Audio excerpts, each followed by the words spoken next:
It's freedom! Friday, then it's Saturday, Sunday. This is on you! Tell us what we want to hear. We need your help. We're gonna give it to him. Just Anthony. He's gonna get it all. Let's get nasty on a Friday afternoon. It is Freedom Friday. That's right. Andrew Marsh behind the dials. Carey Davis in here. And that's right. Jamie Rivers actually in studio, baby. This guy. Huh? How you guys doing? Man. Been a while. Since our last song. Our guy Anthony, by the way, got the day off. I believe he'll be back Monday. No, he won't. Nah, he'll be back the first week of January, if I'm not mistaken. Isn't the first week next week? I don't think we're here next Monday. Well, no, nobody. I'm not here next we're Monday. not here. I'm not here next Tuesday. I will be. I think I'm here Wednesday. No, I'm not here Wednesday. I think I'm back Thursday. Maybe he'll be back on Thursday. You know, Carey, it's all blurry. I don't know. Maybe he might be back on the 1st of January, which is Wednesday, I believe. We are all I don't know, man. I'm not going to lie. I thought today was Monday. I thought it was Monday. So when I woke up. Yesterday when I was traveling back into St. Louis with Ashley from her family in Wichita, we had a great time. I was like, what day of the week is it? She said, what do you mean? What day is the week? I'm so confused because of the time off, then the holiday, then the time off. So anyways, we find ourselves at Freedom Friday. So what that means to our listeners is you control the show today. Send in your questions, comments, or your hot takes to our Air Comfort Service text line, 314-399-9646, or you can jump on the YouTube channel. It's right there at 101 ESPN STL, I believe is what it is. Marshy, can you confirm that? Oh, yeah. Okay, thank you. I thought I woke him up there for a second. He might have. He's Sorry, my computer fell, and now I just got it all situated. And, it's been a few days since we've been here, so we're trying to get back in the swing of things. Yes, very well done. So, speaking of getting back in the swing of things, we'll kick it off with this while our lovely text line and our snake pit get to work on our topics for the day. The Blues back in action tonight. Hey. That's right, baby. They got a coach fired during the break, so that was kind of interesting. Not their coach, another team's coach. For this time, another coach. Okay, just making. Listen, Jamie. You know what, Carey? That makes a lot of sense. I just wanted to clarify for those listening. Not a Blues coach. But a coach from an opposing team. I took it for granted that people would know that. But you never can tell. Yeah. So the Red Wings fired their head coach, Derek Lalonde, and rehired Todd McClellan, who was an assistant coach while I was there. Excellent coach. I think he'll help that franchise a lot. But the Blues went into the Red Wing country there and dominated. Oh, yeah. I mean, that game was lopsided. Third period, there was a push by the Red Wings, but it was lopsided. Dylan Holloway had a good game, huh? Who had him in the... That was you. I had him. That's me. Oh, you had Neighbors. You had Neighbors, because you told us Neighbors promised you he would score a goal. Yeah, and I said, that's why I'm going to leave him for you, Carey. That's why you picked him. And I did indeed pick up 6 points. So Carey picks up 6 points now to clearly take the lead, and he'll win for sure now. Man, Anthony was so upset. So upset when he found out. Yes. That you took his guy. That's how we like it. Hey, if you're not here, snooze, you lose, right? You know, it is what it is. It is what it is. Yeah. But yeah, the Blues back in action tonight. 7 o'clock puck drop against the Nashville Predators. Pre-game show will start here at 6 p.m. on 101ESPN.com. And guys, your thoughts. We had talked about going into the last 6 games before the holiday break, and everybody had a different little scenario. I said 3-2-1. Carey said 4-2-0, I believe is what you said. 4-1-1. 4-1-1. I forget what you said, Marshy. But it ended up going 2-2-2. So literally 500 hockey. Mm-hmm. Are we upset with that, though? Well, I think, I mean, a couple of those overtime losses, that obviously you made it into overtime. That can go either way, right? You have an opportunity to pick up a win, and you just were unable to get the 2 points, but you got the 1 point. I've said this all year, and I have to stick by it. I'm just going to be even keel. I'm not going to get high or too low. I think they're playing. I don't like that, Carey. Well, Jamie, Carey's boring. Come on, Carey. Right now, they're at 500, which is as even as you can get. I'm right here with them, right? I'm going to stay on the same level as them. Even when they go 5, 6, 7, 8, 10 games above 500, I'm still going to be here. If they go 5, 6, 7, 8, 10 games above, I don't believe you. I trust me. Because I don't want to jinx it. I don't want to ruin it by getting too excited. So I'm going to stay here. And I'm not. You played some really good teams. You played a couple of teams on the road, the Panthers, the Lightning. You had some opportunities there, but was unable to get the job done, especially the Panthers game. And you started out with the overtime loss to the Stars, which I think shocked a few people because no one expected them to even be in that game and had an opportunity to win it, but were unable Jordan to. Binnington. We talked about him last week and how people were all of them complaining. We had a shout out in Detroit, too, huh? Exactly, yeah. What the hell are they talking about, right, Jamie? Okay. You said it, right? You know. You're around these things. I try. You do. But no, I think you would like to have won one more game there, especially one of those overtime losses. But 2-2-2, it's not terrible. It's not great. It's just, it is. Yeah. So you had, in that stretch of games, I believe we had the Rangers, or start with Dallas, right? Mm-hmm. The Rangers, the Devils. Yep. Lightning. Then you had the Lightning, Panthers, and the Red Wings. Correct. So the Lightning and the Panthers, we knew that those were going to be really tough games. Mm-hmm. I mean, those two teams are great, and their goaltenders are great. You lost in Tampa, then you battled, got a really good point in Florida. Yeah. You take that. The Dallas game, same thing. You battled, Jordan Binnington was phenomenal. You stole a point out of Texas that night. And the games that you could have won, you did win. Right. I mean, you're supposed to beat the Rangers because they're completely in disarray, turmoil. I mean, they're dysfunctional. It's ugly over there with the New York Rangers. So you won that game. The Devils team's a really good team. We knew that they were going to be a tough opponent. And then you beat the Red Wings, which is another winnable game. But you didn't just win it. You dominated that game. So right now, it looks to me like the middle tier of teams is like where the Blues, I don't say they're dominating, but you can tell they're the better team. Even though they're still a mid-tier team themselves, against other middle teams, they look much better. Yeah. Now, the key for this team is, can they elevate? Can they get to where they should be winning games against the Lightning? They should be winning games against the Panthers. They should be winning games against Dallas. Like all the best teams in the league, you've got to get to that point where it feels like maybe not should be winning, but maybe it's like, it's a coin toss. So what does it say to you if you are able to push a team like Florida or Dallas into overtime? Does that give you maybe an idea that this team has an opportunity, or do you look at it and say, well, those teams may have taken, the Blues a little bit lightly because of what they believe that they are? Is it a combination of both? I don't think it's a combination of both. I talked to Matthew Tkachuk following the game in Florida, and he just said flat, he goes, you guys are hard to play against. He's like, in the couple of years past, last year, year before, I was like, you weren't the toughest team to play against. He goes, you guys are really hard to play against. Because those guys never stop working the whole time. They're in your face. They're taking away time and space. And he said it makes a difference. He goes, we didn't have the luxury of just skating around and doing what we wanted to do. Yeah. We didn't have the luxury of making a lot of cutesy plays out there.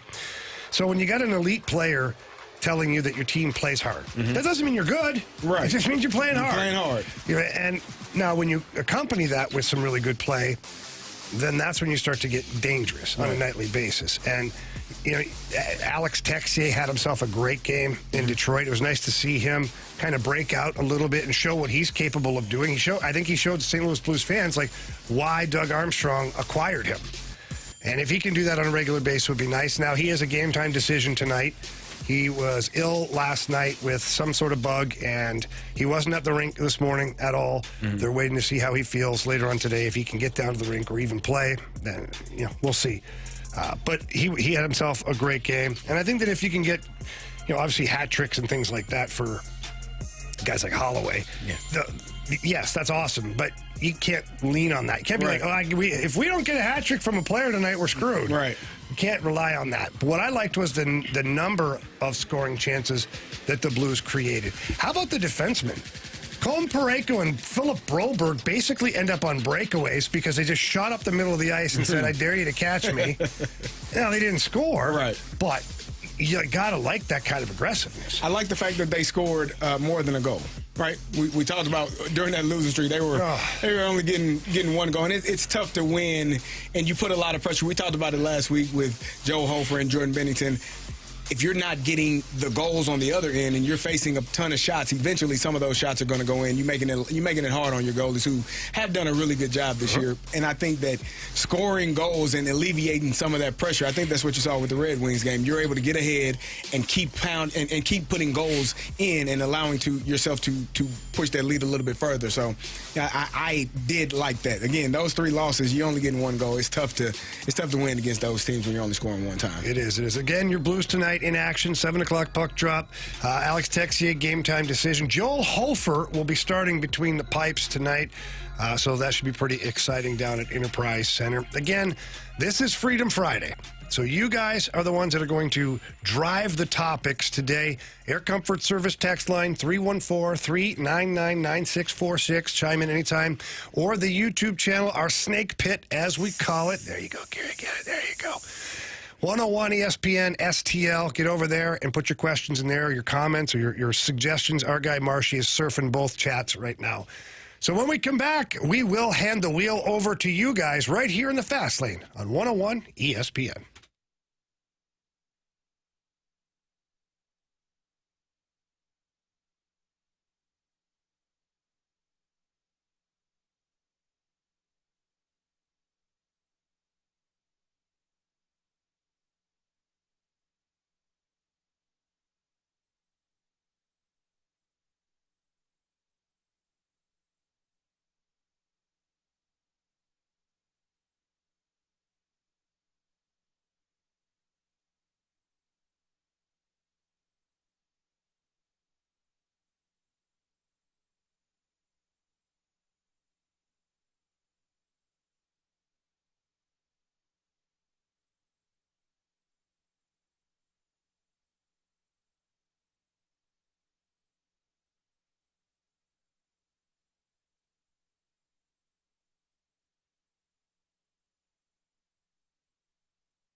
back to Freedom Friday here in the Fast Lane on 101 ESPN. Again, we are sending it out to you guys to come up with the topics, or if you have questions, anything.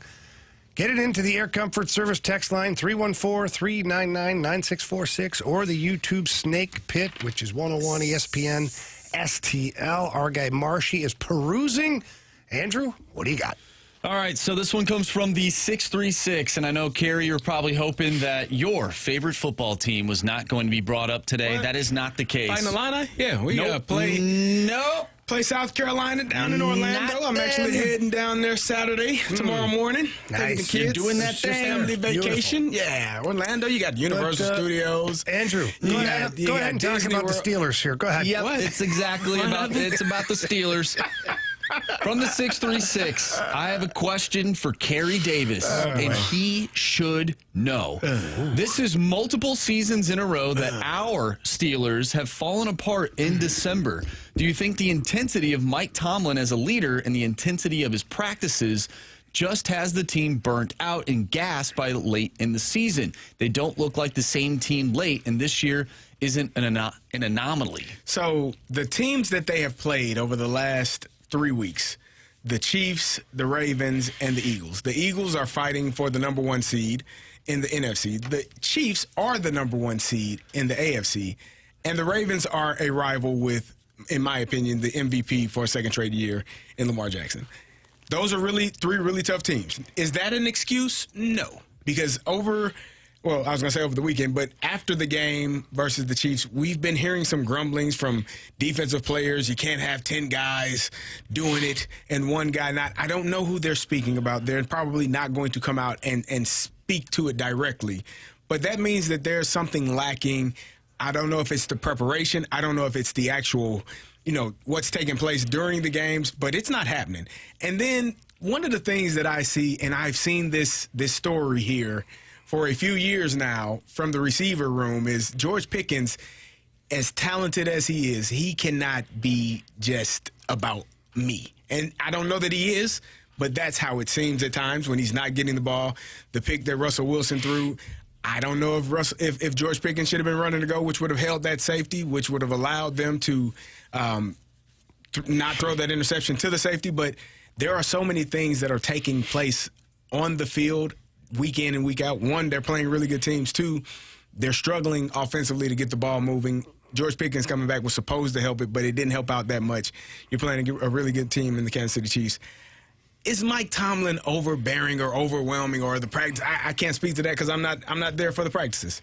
I don't know if he still has them in full pads. But you have been there for the practices. I can tell you, when his first year, we were in full pads week 17. So maybe he's still doing that. Playoffs. Was it year 20 for him now? I would hope not. I think that was and we won the Super Bowl the next year, but I don't know what their practice regimen looks like. I don't know how intense. Usually the an old practices dog are. doesn't start practicing new tricks. Well, your body gets worn down after a while. I can't speak to the practices and how they're being run, but I do know on the field, and based on what some of the players are saying, all 11 guys on defense and on offense, in my opinion, and probably sometimes on special teams, aren't doing their job correctly, and it's causing some mishaps, some things to happen on defense and offense and special teams. So, yeah. Will it be corrected? I'm sure it will. We'll see what happens next weekend. What are your thoughts on the schedule for some of these NFL teams? It's weird. It's strange. You got Saturday games, you got Wednesday games, Thursday, Friday games. It's a lot of it just changed, and it's not an excuse because both teams. I mean, Kansas City played on Wednesday, obviously as well. They played better than the Steelers, but I think it's a difficult task to get your body and mind ready. Like if you're used to playing on Sundays and maybe the occasional Thursday and possibly one Monday. Well, there wasn't a game last night. Yeah, well, actually, so there was a game. Oh, I say defensive struggle. I thought it was a baseball game. There were two teams, one from Seattle, soccer, and one from Chicago. Okay, so is this the Seattle Mariners and the Chicago White Sox? That's what the score looked like, but it was actually the Seahawks and the Bears. Oh my! And it was 6-3. So some people may have gotten confused. Baseball season's been over for about a month and a half. Well, that's what I thought. Yeah. So no, it was was the Bears and or as my daughter, as she was watching the game, the Big Blue Birds versus the Bear Tigers. That's what she called them. I'm like, oh, that's interesting. She said it looks like a bear and a tiger. I said, oh, it actually does. Cool. So they play nothing like either of those animals. Well, they don't play like Seahawks or Bears. I don't know what they're. That was a rough watch. That's terrible. It's a very rough watch. That's terrible. But yeah, it does change things. Just getting prepared for an odd day of the week to have a game where you're accustomed to practicing on that day. Like Wednesday is the hardest day of the week for practice. And then you're supposed to be playing a game on that day. It just changes things, and that's not an excuse. Again, the Chiefs had to play the same game the same day, and they had to travel. So there are no excuses. You should have played better. Carey, is what we're seeing from the Steelers? Is this who they really are now? Because I think that at points early in the season, they won the first 3 or 4 games. I mean, with no offense whatsoever. Yeah. I mean, the field goal kicker was exhausted. And the defense was playing great. Yeah. Then Russell Wilson starts to get, the starting role, and the offense doesn't really do much better, but does enough to keep winning games. But the defense keeps playing well at the same time. But are the walls crumbling in now to where the defense is tired, and now this is actually the Steelers team that people predicted, rather than the team that was in first place? I think. You know what I'm saying? I think it's probably both. Again, they played 3 really good teams the last 3 weeks, and you don't want it to look like that, though.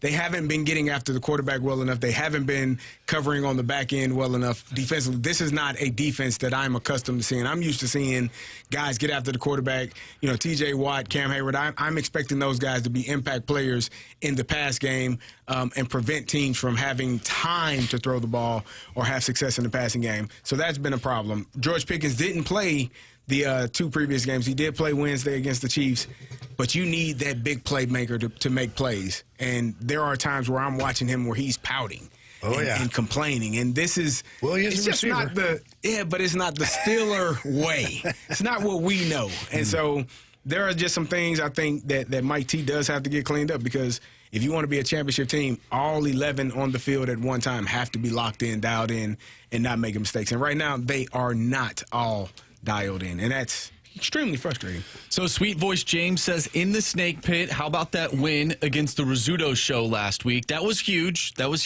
However, are we not done? Well, we're not done. We still need to win, and obviously, we know this. This week is going to be rough. It's going to be rough. Marshy? Why is it going to be rough? There's a certain person that did not get their picks in on Wednesday. It was 2 Wednesday games, and somebody texted the group saying, hey, on Tuesday, make sure we all get our picks in. And everyone texted back and said, you're right. We should do that. And everyone didn't do that when the message was sent. No. And it wasn't me. So if you had your money on me out there right now. I think they did. The way you set that up was great. Wasn't me. I'll give you a hint. His initials start with BK. The hell's wrong with you, BK? BK? Come on. What are you doing? What if, BK, you've done great this whole year. You've only gotten shot by the airsoft gun 1 time, I believe. Well, it's going to be twice. It's going to be twice now. Yeah, but, Carey, this is like championship mode. We can close it out. And he fumbles. My hair is on the line. That is. I don't know if I'm doing that anymore because of this stunt that he pulled. Maybe he wanted to do that to you. He can do it now. Marshy, you know what? We're going to let you shoot him. Yeah. Thank you. Yeah. And we'll tell him to cover his eyes because, things have been ricocheting. You can get right up on that booty. You know how it goes. Oh, man. Who lost last week? Was it you? It was you, wasn't it, Mark? Yeah, but... You got like 8, 9 shots now. No, you're just making up numbers now. No, I don't think so. I'll take it, dog. I'll take it. As long as we got the win, I didn't care. I didn't care. It's going to be hard to get a win this week, though. It is. Yeah, we're down by 3, which is not a great number. Not great. But stranger things have happened, so we'll see. We'll hold on. Yeah. Hopefully everybody's got their picks in, at least at this point. You should. We should. I would hope so. We should. I hope so. All right, we're going to continue here on Freedom Friday when we come back. Again, Air Comfort Service text line 314-399-9646, or jump in the snake pit over at YouTube. It's 101 ESPN STL. We'll be back with more Freedom Friday right here in the Fast Lane on 101 ESPN.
ESPN Sports Center.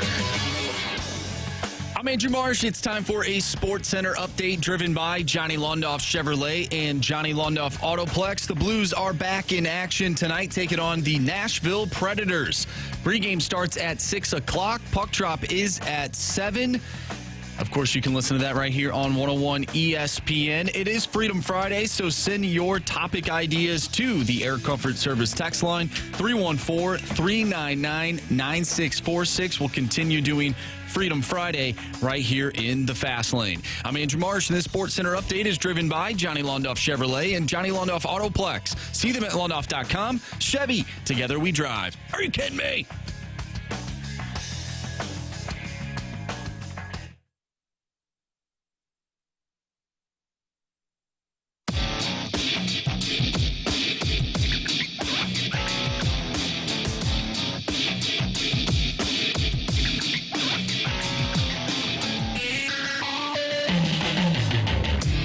Jamie Rivers, Andrew Marsh, Carey Davis joining you here on Freedom Friday in the Fast Lane on 101 ESPN. DJ Marshy Marsh, what's next? All right, let's go to the 314. Going back to your St. Louis Blues. Why do y'all think they didn't keep Broberg and Parayko together longer? Well, I know why, but go ahead. No, you tell me why. No, I want to see what you do. I want to you know, I'm the hockey guy. So when you have two of your top defenders, you don't necessarily want them on the same line. You want to split them up so that they can have more time on the ice collectively, right? You put Broberg with another player, maybe Letty, maybe P.O. Joseph isn't here anymore, unfortunately. That's terrible. What? Forgot. Carey. I was going to say a human being. He is. He's in Pittsburgh. He was at dinner with his brother. It's a great city. It's a great city. He got traded at dinner with his brother. If you're going to go somewhere, Jamie, where else would you rather go? Than Pittsburgh? Yeah. A lot of places. Nah, you'd rather be in Pittsburgh, No, right? I'm fine to go right back to Fort Lauderdale. But I think that's why you split them up so that they aren't on the same line together and they have more of an impact versus opposing lines that they're playing, good players. Yeah, I think the balance is good now, the way it's set up. Ultimately, though, I think the one thing that threw a wrench into everything is how good Cam Fowler is. Yeah. And, you know, I think Jim Montgomery was talking about that this morning down at the rink. He just said, like, you see this guy, and you know he's a good player, but he's playing in Anaheim. The team has not been good for a really long time, and they haven't played meaningful games for a really long time. So you don't really know what the player can bring to the table. Well, since coming here, Cam Fowler has been excellent, and he's played excellent alongside Colton Parayko. And Philip Broberg, when we started the season, he was playing with Justin Falk, and they were playing excellent. And one would argue that they actually may have been your top pair, and that Parayko and Letty at the time, at the very beginning, were maybe your second pair. Well, now that you got Fowler playing with Parayko, that is definitely your top shutdown pair. But now you get to follow that up with Broberg and Falk, and now tonight you'll have Suter and Tucker. So I think it creates good balance, but I also think the play of Cam Fowler has changed things, too, to where it's been very eye-opening to the coaching staff just how good he is. So you mentioned Tyler Tucker. We did get a text from the 618. Jamie, what's the Blues' plans for Scott Perunovich, seventh defenseman now, ? Is he really not a better option than Tyler Tucker? Perunovich definitely moves the puck better and skates better. Tucker is tougher, but I think offensively and really defending doesn't help. So, one, I don't know what the plan is. I mean, Army and Steiner don't call me on three-way and say, hey, Jamie, what do you think here? I can tell you this, they're missing out. They should. Because your knowledge for hockey is... Yeah. Thank you, Carey. Far greater. And so is yours. Thank you. Thank you very much. You've been listening, so yeah, I appreciate it. And I would never turn down a three-way call with those guys. I mean, come on, look at the hockey knowledge right there. But that being said, look, Tyler Tucker brings something unique to the table in the fact that the Blues don't really have a rough and tumble defenseman. Like Ryan Suter plays gritty. He's that old grumpy guy on the blue line, and I absolutely love watching him play. But you really shouldn't be leaning on your soon-to-be 40-year-old to be your grit on the blue line. I think Tyler Tucker is obviously much younger, and he's got the ability to do it. So I think he brings that to the table. And defensively, I believe Tyler Tucker to be slightly ahead of Scott Perunovich on the defensive side of things. He's a bigger guy, longer reach, more physical, heavier body, tougher to get that inside ice on him. I think he brings a better defensive awareness to the game. Scott Perunovich is an excellent skater, very evasive, moves the puck very well. But the problem is, like, where is he getting his monster minutes from? He's going to have to steal those minutes from Fowler, Parayko, Broberg, and Falk. That's really, and that's a lot to ask a kid to outplay four guys that are considered to be very good defensemen. Colton Parayko considered to be one of the elite shutdown defenders in the NHL. So where is he going to find his ice time? That's up to Scott Perunovich. It really is. He's going to have to figure it out. And if he's just a puck-moving guy that's all he brings to the table, then I think his stay will be short in the NHL. I also think you have too many of those guys on your back end already. When you bring Cam Fowler in, he's like a specialist at that. Like, he can just snap the puck right up. Yeah. And he's taking those big minutes now. And then once Nick Leddy comes back, he's also one of those guys. And Philip Broberg is developed, he's developed into that offensive guy too. Like, he's always taking the puck up and he's making something happen. Like, you can't have a ton of those guys because you need, at the end of the day, you need some guys to stay back. Yeah. And I think I think the one big thing that has worked against Scott Perunovich, two things. One, injuries haven't been his best friend. They just haven't been. But two, he doesn't shoot the puck enough. And he has several options. The other night, the last game he played in Tampa, he had the puck, received the puck right in the middle of the ice. Shot lane was wide open, yet he walked the blue line again over, like, out of the middle of the ice towards the boards, looking for a pass to make. Why is that? Why do you think that is? I don't know. Because that was what he was supposed to be. But he was never a shooter. Like, even when you talk to him coming out of college hockey, he's like, I'm a passer. I'm a passer.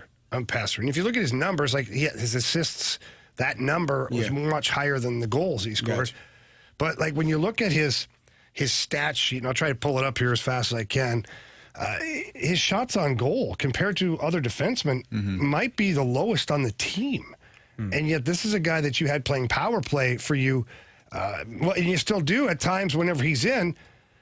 I'm trying to find it here. Nah, they don't have it on this particular spreadsheet, but that's okay. I'll figure it out and we'll get it for you soon enough. But he doesn't shoot the puck enough, Carey. So if you're not directing the puck towards the net and you're always looking for a pass to somebody else, it's like, what are you really bringing? Right, and the other team knows that. Of course they do. So they're going to take away those lanes and they're going to force you to shoot the puck. And if you're not doing it, then ultimately you're not having success on the power play or even 5-on-5 when you have those opportunities. Like, you can't score if you don't throw the puck on net. And if you have guys that are going to the front of the net and battling in front, I think as a teammate, you're probably wondering, like, come on, man. Like, I just got here. I'm working my way towards the top of the blue paint. I'm getting hacked and whacked, and we're not even getting a chance on net. Like, that can be frustrating. Of course it is. And guys go there and they take a beating, like you said, all the time. And you're just like, okay, well, what now? And I actually found this here. I'm going to be able to pull this up in a second here. Scott Perunovich has played in 22 games played, 9 shots on goal. That's not enough. But it's not even a shot every other game. No. Like, that's the problem for me.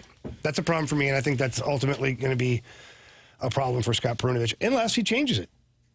If he changes it and he starts directing more pucks to the net, and you're seeing that Jim Montgomery is wanting more pucks and more bodies to the net. He wants to play heavier inside the dots. Like, he's talking about, our team this morning talked about the Blues being a team that in the past year or so, and even at times, they like to go to the less obstructed ice, which is on the outside. He says, we need to be going to the most obstructed place on the ice. It's right in the middle, right in the blue paint. Well, if you got guys going to blue paint time and time again, to your point you just brought up, and nobody's putting pucks there, that creates frustration. And I wonder if they stop doing it, too. No, I don't think they'll stop doing it. I think what will happen is the player who's not shooting will probably stop playing. Yeah, that's probably what's going to happen. Yeah. And I wonder if he is just afraid to shoot the puck, thinking, oh, man, if this gets blocked, it's going the other way. And now, being afraid to make a mistake. Yeah, it could be, for sure. I mean, I remember going through pockets of games like that where, like, you get a few blocked or you make a couple of bad plays. And you're like, I don't want to do that again. Safe play. Make the safe play or just keep skating it. But the problem is the best play, the easiest play, is always put the puck on net. Well, and we see time and time again, Colton Parayko does it. Jay Bouwmeester used to do it. not every shot necessarily has to be on net. You know, they always throw it to the side of the cage. Look at what happened the other and night in it'll bounce Detroit. back, and then you can, just Colton Parayko, D to D from Fowler. The shot lane is blocked. He takes a slap shot off the behind the end boards. It bounces to Braden Shen, who goes around the net, passes Holloway, and he scores. That was all caused because Colton Parayko put the puck behind the defenseman, so they have to turn and try to find the puck, and then your guy got it. But that's generating pucks towards the net. With Perunovich, I would still say it's probably just being a younger player. He's played 95 games. That's a season and a quarter, right? A season and a fifth. And so you're still young in terms of how many games you've played. Yeah. And at some point, you do have to say, okay, I am an NHL player. I'm not going to be fired basically because I'm doing the job. They're asking, I need to do this. This is something that is being asked. You said 6 shots or 9 shots in 22 games. Yep. That's not nearly enough. And if you're going to be on the ice, you have to add value. It's like a basketball player that every time he gets the ball, the defense knows he's not going to shoot it. Oh, well, we can back up off of you and crowd the lane and make sure nobody else gets a pass. So he does have to at some point. But I think that that's just being a younger player in games played and maybe not having the full confidence in knowing that if I do this, I'm not going to be sitting on the bench the rest of the game. The problem I have with that, Carey, is he's 26 years old. And I understand what you're saying, in games played. In games played, I hear right. you. But it doesn't matter. If you turn 27, 28, and you don't have the games played, there's 2 reasons. 1, you're injured too much, or 2, they keep healthy scratching you. Yeah. And that's why you're not playing as many games. So either way, you figure it out at that point and put more pucks to the net. Well, and it's not like he hasn't played in like meaningful hockey games in his career. You know, in college, national champion, played in meaningful games. USA team, meaningful games. Like, at some point, you have to recognize like what's going on, and you just got to do your job. In 95 career NHL games, he has 59 shots on goal. Needs to be more. And he's a power play guy. Yeah. Right? So it needs to be more. And hopefully he figures it out because he's a great teammate, a great guy. He possesses some really, really unique skills that can make him different than other players. Right. But right now he's kind of fallen in that category of, do we need to play him or not? Like, I don't know. When you fall into, I don't know if we need to play him. Then they're not going to play. Then they're not going to play. Exactly. It has to be a need. We got to have this guy on the ice for this particular reason, if nothing else. 100%. That's Carey Davis, Jamie Rivers here, Andrew Marsh. We will continue Freedom Friday when we come back right here on 101 ESPN.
Friday here in the Fast Lane on 101 ESPN. All that means, if you don't know what Freedom Friday is you can text in to the Air Comfort Service text line, 314-399-9646, or type in a question on the YouTube chat, the old snake pit. It's 101 ESPN STL.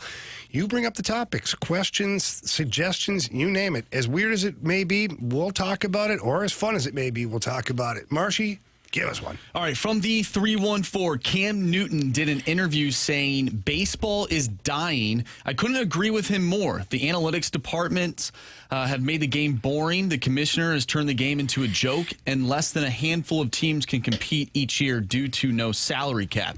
So before we get into this discussion and your opinion on what Cam Newton had to say, let's take a listen from 4th and 1. And we'll see if we agree with what Cam Newton is saying about the game of Major League Baseball. Baseball is like I hate to say a dying sport. I think baseball will be surpassed by WNBA in 20 years. Baseball ain't even being played by Americans anymore.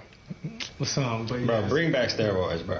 Bring back steroids for baseball, bro. I'm telling you, change everything.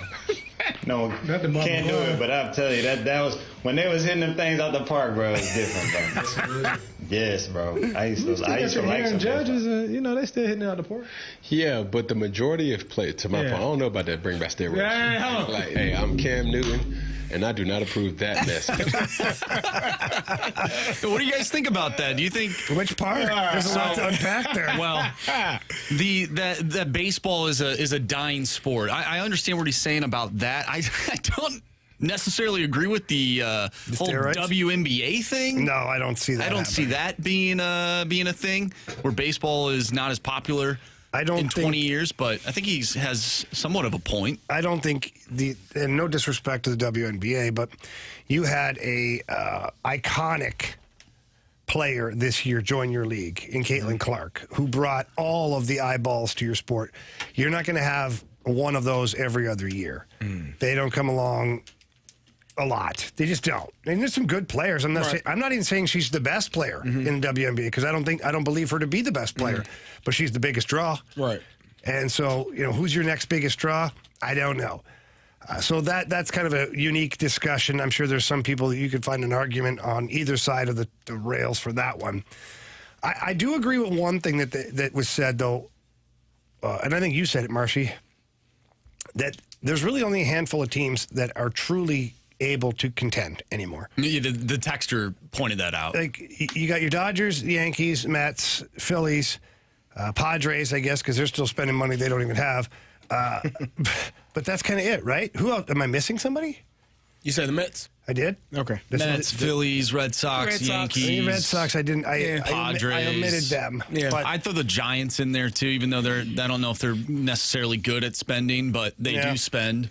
But the biggest problem for baseball is that. It's like, even you love your team. Like, we love our Cardinals and some of the other cities around that have, like, good baseball teams, but not great. Certainly not contenders every year. It's like, why bother? Like, why bother? Like, I love my team. I love going to the games. I love supporting them. I love wearing their T-shirts or hats. But then, like, when it's go time, when it comes really time to win, there's no chance. So I think, we had the Yankees, who were the evil empire for so many years because they just paid for players and they won championships. I think if you have a villain, you could possibly bring excitement back to baseball. If the Dodgers become the team, they just go out and pay for every single player under the sun, and they win multiple championships year after year after year. People will begin to hate them. And then you get hate watch, right? It's not that you're watching because you're excited. Like, you're watching because you hate these guys and you hope anybody, please beat them. I'm sick of seeing them. And so in that regard, I don't know that baseball is going to – I think people that love baseball are always going to watch baseball. Like, there is a segment of people. I'm one of those people. I love baseball. I'm going to watch it regardless of – how slow it may be, regardless of who's playing or who's not playing, regardless of how much advertising that baseball does for their best players, if they don't do much at all. If I don't, but I'm going to watch. I'm going to watch the Cardinals, and then if Shohei and Mookie Betts are playing on TV, I'm probably going to watch those guys because it's a pretty good team to watch, right? So people that watch baseball are going to continue to watch it. I don't know that it's going to slowly die away because it's been around for so long, and they have made additions to the game to try to make it better. And it is hard to say that the game is dying when Juan Soto gets a contract for $700+ million. You know, Shohei has. Who gave him that contract? Well, the owner did. No, what team? New York Mets. The Mets. Right, but what I'm saying is Cincinnati like, Reds. You know, that's because they don't want to win. I'm just Jamie, what the hell? From a financial standpoint, it's not dying, right? It's only getting better for the players. Yeah. So from that standpoint, I don't believe that it is dying. But I think in the social media era, like there's just so many other sports that are dominating headlines and dominating videos and clicks and stuff like that. It's just from that perspective, I can understand where like the level of popularity is not it's not there with the other sports. Sidebar to all this, we'll park baseball for a second. I want to shift over to the NBA because every day I'm reading articles or watching interviews where players and owners and coaches and analysts are stumped as to why the ratings are so poor. Nobody wants to watch that crap. I know, but Carey, so think about that. If baseball's dying, what's going on with the NBA? Do you like the I NBA? can't watch it. You know I can't watch the it. The NBA became the NBA when Showtime Lakers and the whole fanfare of that. But then it took another step with Michael Jordan, right? Not because of his ability to jump, Air Jordan, dunk a basketball, Dominique Wilkins. Like, you got to see these guys show off athleticism that 99% of the population can't do those things, right? So 99% of the population can shoot threes and miss, right? So when you're doing something that everybody can do, you're like, I can do that. That's terrible. How the hell would I want to watch that? But in my opinion, what brought NBA fans to turn on the TV, NBC on Saturdays, to watch that was an athletic player with the ability to dunk, jump, run, be fast, do all of those things that they cannot do. And now you're watching athletes do things you can do. I can go to Lifetime Fitness and miss 13 three-pointers and jog back on defense, and I'm essentially in the NBA. I'm just not 6'8". Right?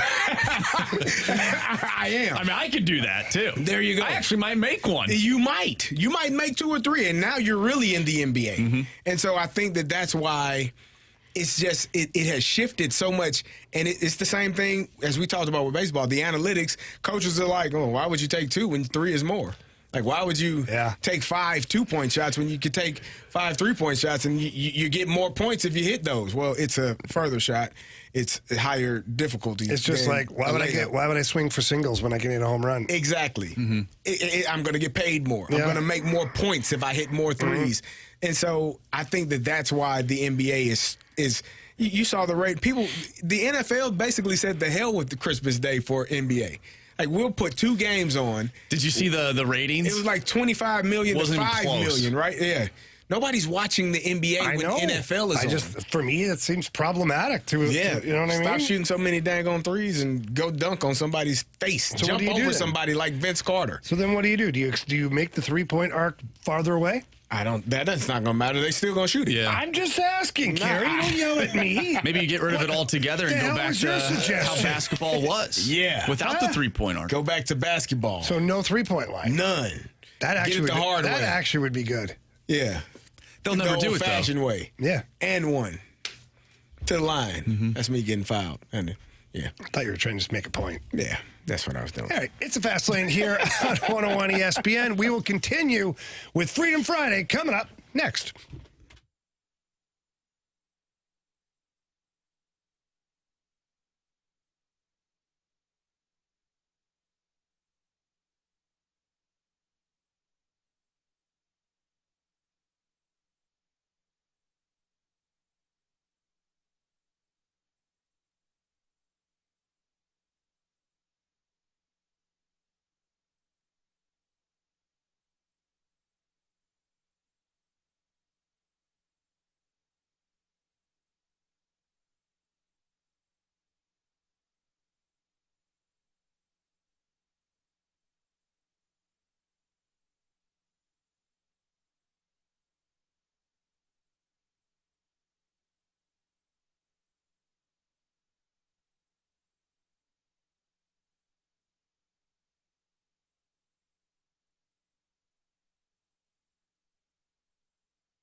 back to the Fast Lane here, 101 ESPN. We continue with a Freedom Friday. Marshy, you're up.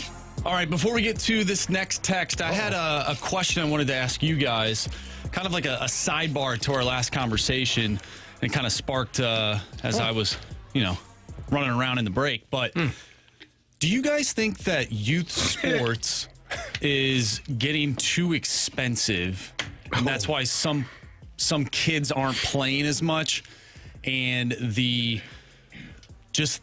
liking of a certain sports isn't there as compared to what it used to be? Wow. I mean, it's a great question. What's weird is, like, growing up, I played every sport. And I can't see kids being able to do that anymore. Yeah.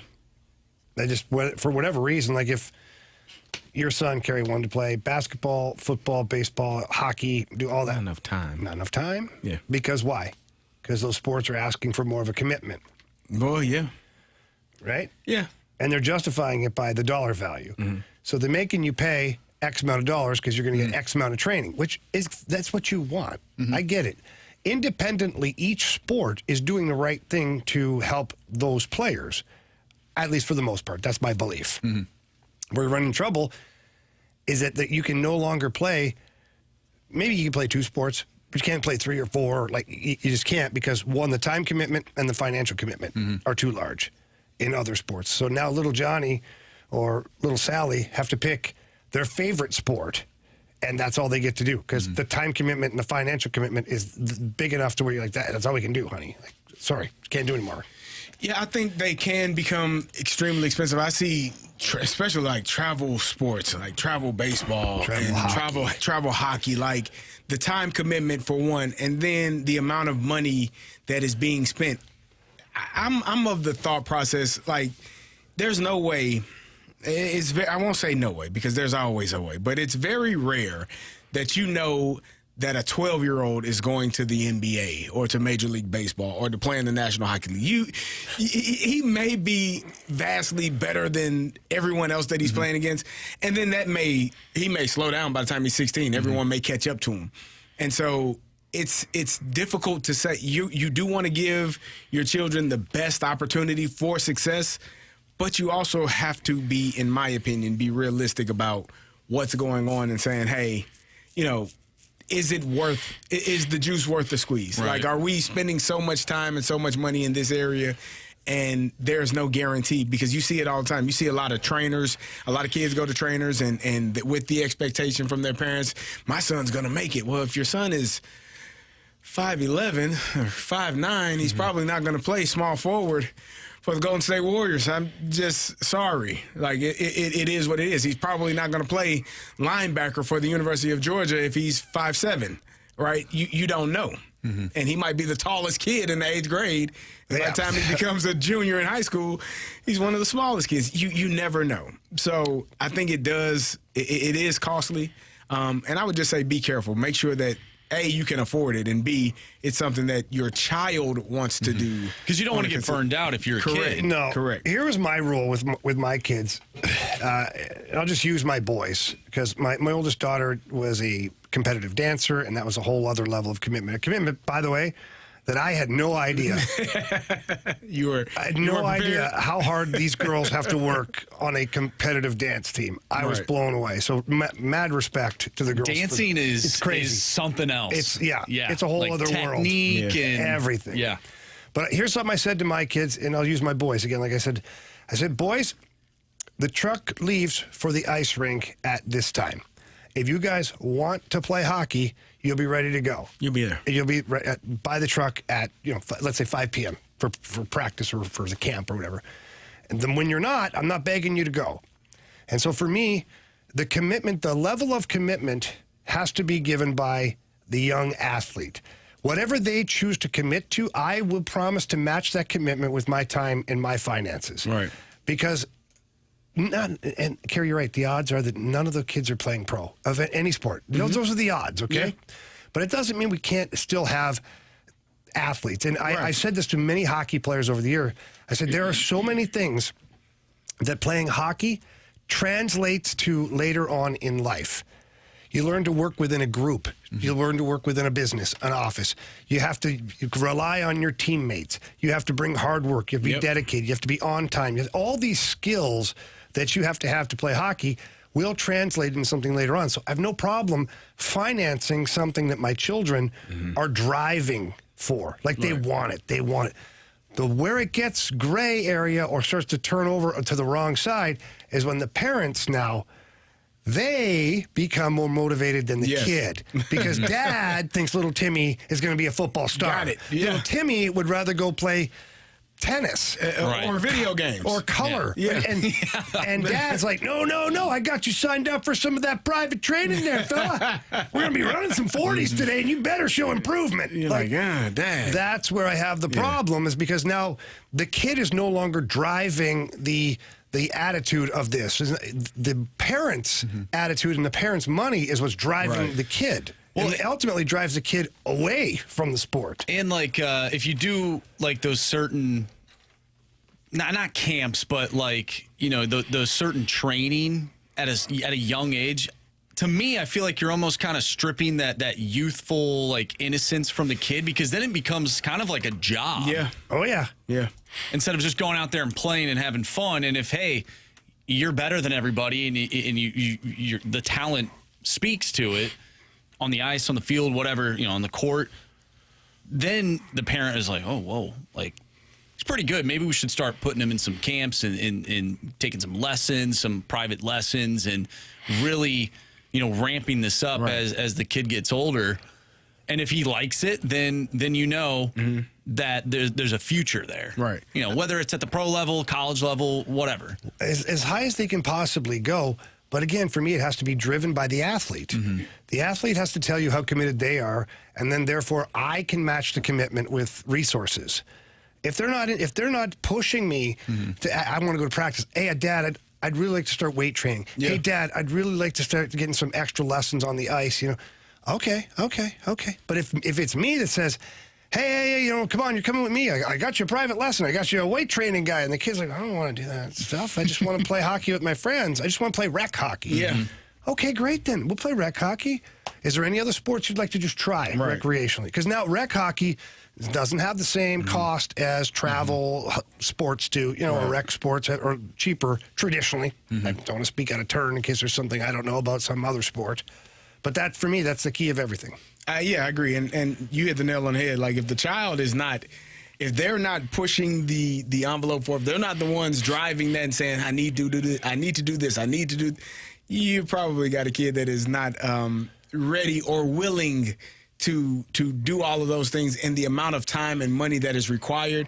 You're going to be very frustrated with your child. Well, and maybe they just like playing the sport. There you go. And I've said this to many kids at camps because Synergy Hockey, we have varying levels of camps and lessons and on-ice training.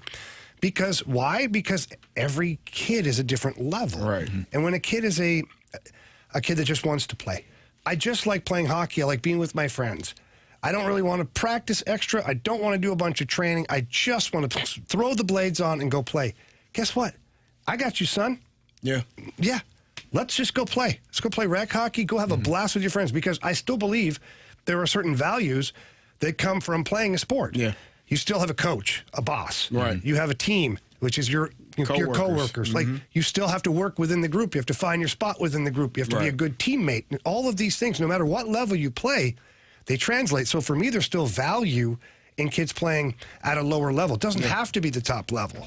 You know, you mentioned team bonding and, you know, working together as a team. That's actually perfect for the question that I wanted to bring up from the 636. What's the best team building activities you guys did? Jamie, was it bonding in a holding cell? Ha. Well, that it has happened. Yeah, had to bond that night. Quite a few of the other guys in that bar, too. No, I think for me, like Carey, we talked about it. We were laughing one time. What training camp here? We had a huge paintball. Yeah. Like, not tournament, but whatever they call it, a war, you know? Yeah. And so we had like the blue team versus the white team. Yeah. And it was Blues training camp. And you get guys together to do that. And then you have beers on ice after. Everybody's walking around with paint all over them. Welts, because those things hurt like hell. Yes, they do. And then you have a couple of cold ones. Yeah. I think those are usually good days. Golfing is always good when you get you get the whole team out on the golf course and playing golf. And again, you finish up a little social hour at the end of it because I think that's where people get to relax and be themselves. And I think that's where you get the true people. Like you get your true personality from a guy that's played all day or done something all day with the group and then is relaxing afterwards. For me, we had a few. At Illinois, we had a softball league. Like, we drafted our team one summer, and it was actually our best season. We drafted, your entire team. I think we had like 4 or 5 teams, and you drafted every player from the football team onto your softball team. And it was amazing. We had a great year competing against one another in softball games. Like, once you get done with your workout that evening, summertime, we got a game tonight, boys. We got to get to it, and everybody shows up. Fun. It was great, right? And so we did that. We would do that at the end of training camp in Pittsburgh. We would play a softball game. I know one time in Illinois, we also went to, and I've done this for some of my high school teams, like Navy SEAL training, military training, because there's a lot of responsibility and accountability in that farmers carry, like carrying people from point A to point B. Carrying your buddy over your shoulders. You got to get them there. Like, all of the things that require teams to be accountable and look after one another, I think those are always the best bonding moments for a team. And it's away from your actual sport. Yeah. So it still engages you because you're still being competitive, but you're actually being extremely accountable for one another. That's cool. That reminds me of my second tour of duty here in St. Louis in 05, 06, or 06, 07. I don't know what it was. 06 something. Anyways, we did our team bonding event at Scott Air Force Base. Yeah. We went and stayed there for a couple of days, got to tour the facility, got to meet some incredible people. As we know, we go there every year for our show at the Rizzuto Show. It's an amazing group of people. And then we competed against the Air Force. Really? And their, the firemen carry the rope all the way up to the top, all that stuff. Yeah. It was awesome, man. Yeah. It is at the end of it, the general was like, we could use a few athletes. He said, you guys are pretty good at this, having not done it before. Right. I was like, I'm just terrified to look like a donkey, sir. Correct. And we can't forget Country Thursdays. Oh, Country Thursdays. Well, every Thursday, man, we would play the country music in the weight room. I look forward to Friends in Low Places, Garth Brooks. That's my jam. I'm telling you. I got friends in low This is places. The guy that says Creed for every rock song, but he knows country. I know that one. All right, we're going to keep this thing rolling along here on Freedom Friday. When we come back, more of your texts and more of your suggestions right here on 101 ESPN.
Welcome back to Freedom Friday here in the Fast Lane, 101 ESPN. Carey Davis, Andrew Marsh, Jamie Rivers, Anthony Stalter out for today. Not sure when he's coming back. Maybe next week. We're not sure. Nobody knows. We'll have to check the memo. But today is your day. Text us at 314-399-9646 or get on YouTube over at 101 ESPN STL. Click on the Fast Lane. Jump in the snake pit if you have any questions or some topic ideas. Andrew? All right, so we've had a lot of great sports questions. This one is a little different, and just it's interesting to say the least. Oh, boy. From the 314, I had weird, Carey. Oh, no, it's going to be weird. Yep. From the 314, I have a random, I think, fun topic. Do you guys have any unusual smells that you guys like? For example, I got a display hockey puck for Christmas, and I absolutely love the smell of new rubber. Like walking into a tire shop is awesome to me. I also love new carpet smell. Do you guys have any unusual smells you aren't just okay with, but actually enjoy? I don't have a smell. I like lavender. It smells wonderful to me, but it's not like I seek it out. No, I don't think that's what we're asking. It's if Like- you smell it, Am I like, oh? then you're like, Like the smell of gas. Yeah, no. specify. Like I'm pumping my gas. Not farting. Just pumping gas. Just like asking to specify. I understand. Some people like different things in life. They do. That is fair. And Yeah. we, We're not judging. No, We're it's not. not. No, not at all. But You like- do what you do. The smell of gas. For whatever reason, I like the smell of gas. I don't have a smell that is awkward or odd that I just like am just get engulfed with. Like, oh yeah, I needed that. I don't know. Yeah, I'm trying And there to. are some smells that remind me of things. Like when we were in here the other day, a couple months ago, and I had the Ben Gay on my arm, and I'm sure that took you back to like the locker room, It right? did. Like the training room, like, oh, it's time to go practice. It's time to go play. Like, that's how I felt. I recognize that smell.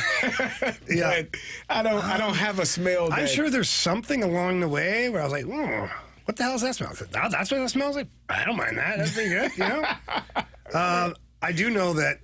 I need some more examples. Yeah. So the 314 says, this is from Mike in SoCo, a new can of tennis balls. I have smelled that. No, it does smell pretty nice. Okay, I haven't smelled Yeah. a can of tennis balls in years. Sharpies, someone says. Oh, the marker things. Yeah. Yeah. Don't sniff Don't those get for high, too though. long. Yeah, you Don't get high on your own supply. I do like there's a dry shampoo, but I think that's probably natural, right? Like Yeah, my like- girlfriend sprays her hair when she's does, I'm like, ooh. Well, that, yeah. Like, you know, Carey? You know that feeling? You know what I'm talking about? Yeah. It's that, it's not quite the new car smell, but, No. you know. Yeah. Like Downy smells wonderful to It me. does. But that's like. But that's supposed to. Those are supposed That's to the smell purpose good. of it. Yeah. It'd be like if you went out and smelled the trash can and it smelled like Downy. Yeah, no. Then you'd be like, oh, and I've watched Carey out in the trash can just Right. huffing. You're like, what's going on in here? What is he doing? Yeah. I just love it. I actually don't mind the smell of like fresh grass being cut. Oh, that's a good I one. can't. Oh, I hate it. Really? Wow, Carey. My allergies are. Jamie, it got to the point where I couldn't cut grass when I was younger. Because Oh, that's your reason? Yeah, Oh, that's boy. what- That's a good one. What about my eyes chlorine? would swell up and it would be bad. Oh. Yeah, I'm bad around cut grass. I keep my windows up. I have the air on. I don't let the windows down in the summertime. When I'm cutting the grass out there doing the yard, I like the smell of the freshly cut grass. Yeah, I no. do. You won't. What about like pool water, like chlorine in the pool? I go Is salt that a weird water. one? Yeah, Salt that doesn't water? do anything for me. Okay.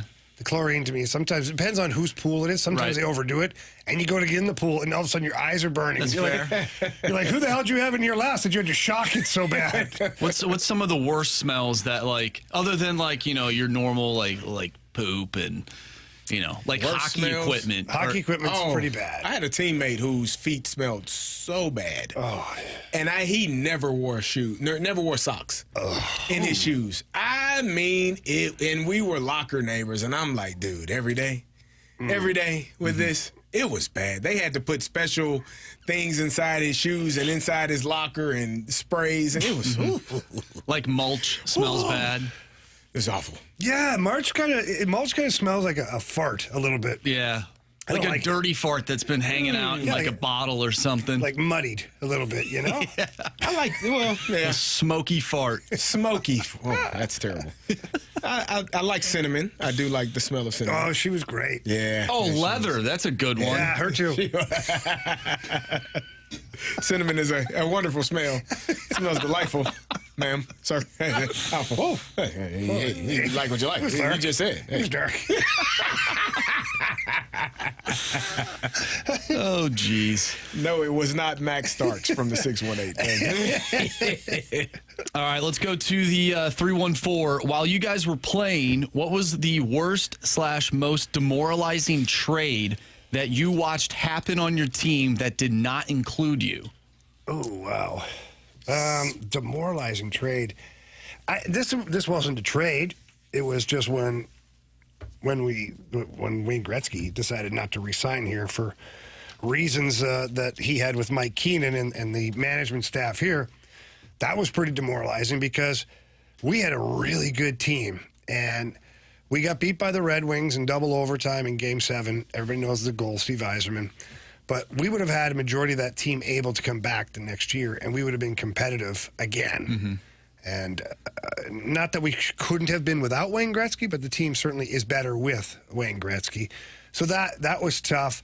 Apart from that, I was never really part of a team where we got rid of players that were like, oh, that's devastating. Yeah.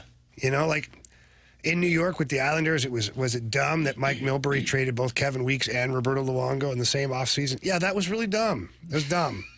But we were bad, so I was like, oh, whatever. You know? Like, so that would be the only one for me and letting Hully walk too from here. You know, like they're not trades; they're guys that left via free agency, but they left because the team didn't give them a contract. Does it hurt more too when they go and win somewhere else?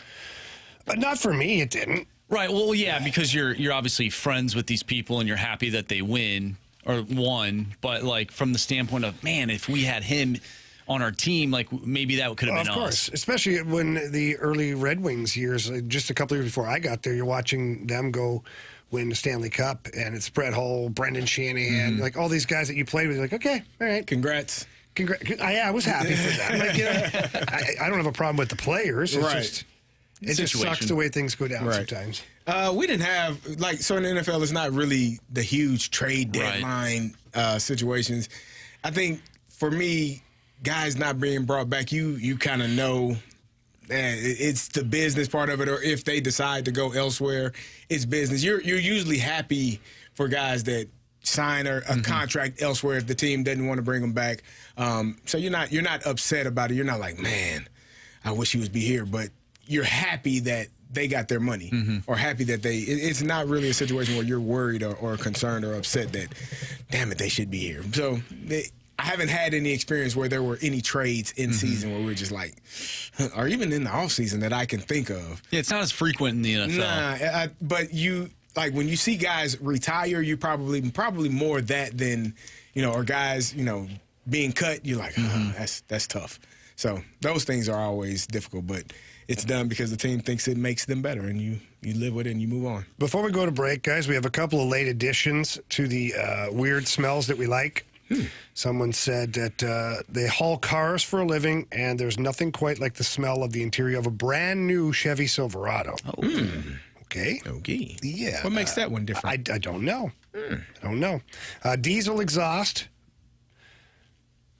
I guess that's another one. Diesel exhaust? I mean, I guess it's gas, but it's the exhaust. All right. And Mumsy chimed in. Mumsy likes fresh-cut grass. Okay. Yeah, so Mama River's listening up in Canada. We love you, Mom. Very nice. Yep. And, so that's what we've got for our weird smells for the day. We'll continue with Freedom Friday here again. Hang on. You got one? Go for it. I can't say it. Okay. Yeah, the 618. Understandable. Okay, well, we'll figure that out in the break. Air Comfort Service text line 314-399-9646. The Snake Pit on YouTube channel. Please keep all of your suggestions coming. We'll be back here on 101 ESPN.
NMLS number 226715.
ESPN Sports Center.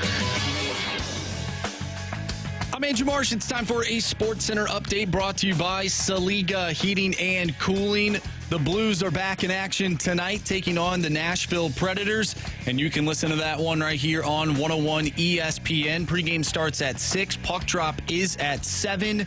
If you've missed anything from today's show, make sure you go to 101ESPN.com or check out the free Schaefer Door Company 101 ESPN mobile app. Just head to the podcast page, and you'll find all of our full shows there. And it's all brought to you by Dobbs Tire and Auto Centers. Freedom Friday continues, so keep texting into the Air Comfort Service text line. Send us your topics, 314-399-9646. Freedom Friday continues right here in the Fast Lane. I'm Andrew Marsh, and the Sports Center update is brought to you by Saliga Heating and Cooling, an independent American Standard heating and air conditioning dealer.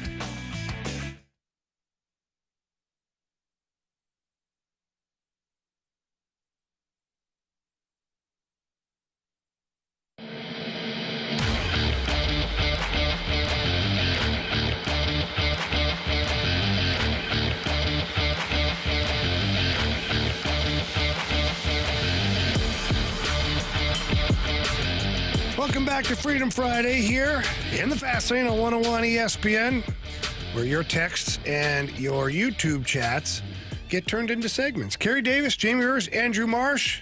Sir Andrew, what do we got? All right, from the 214, Jamie and Carey, what are your top 3 moments ever as a professional athlete? Oh, as a pro athlete, okay. I'd say probably draft day. Mm-hmm. Even though I was ticked off, it still was fun.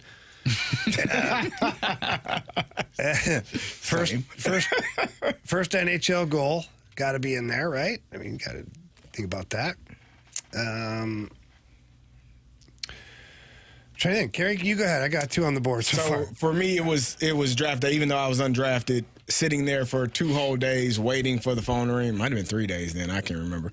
And then finally getting a call from the Indianapolis Colts and getting a call literally 10 minutes later from the New York Giants. I was like, I wish the Giants would have called first because they were number 1 on my list. Colts were number 2.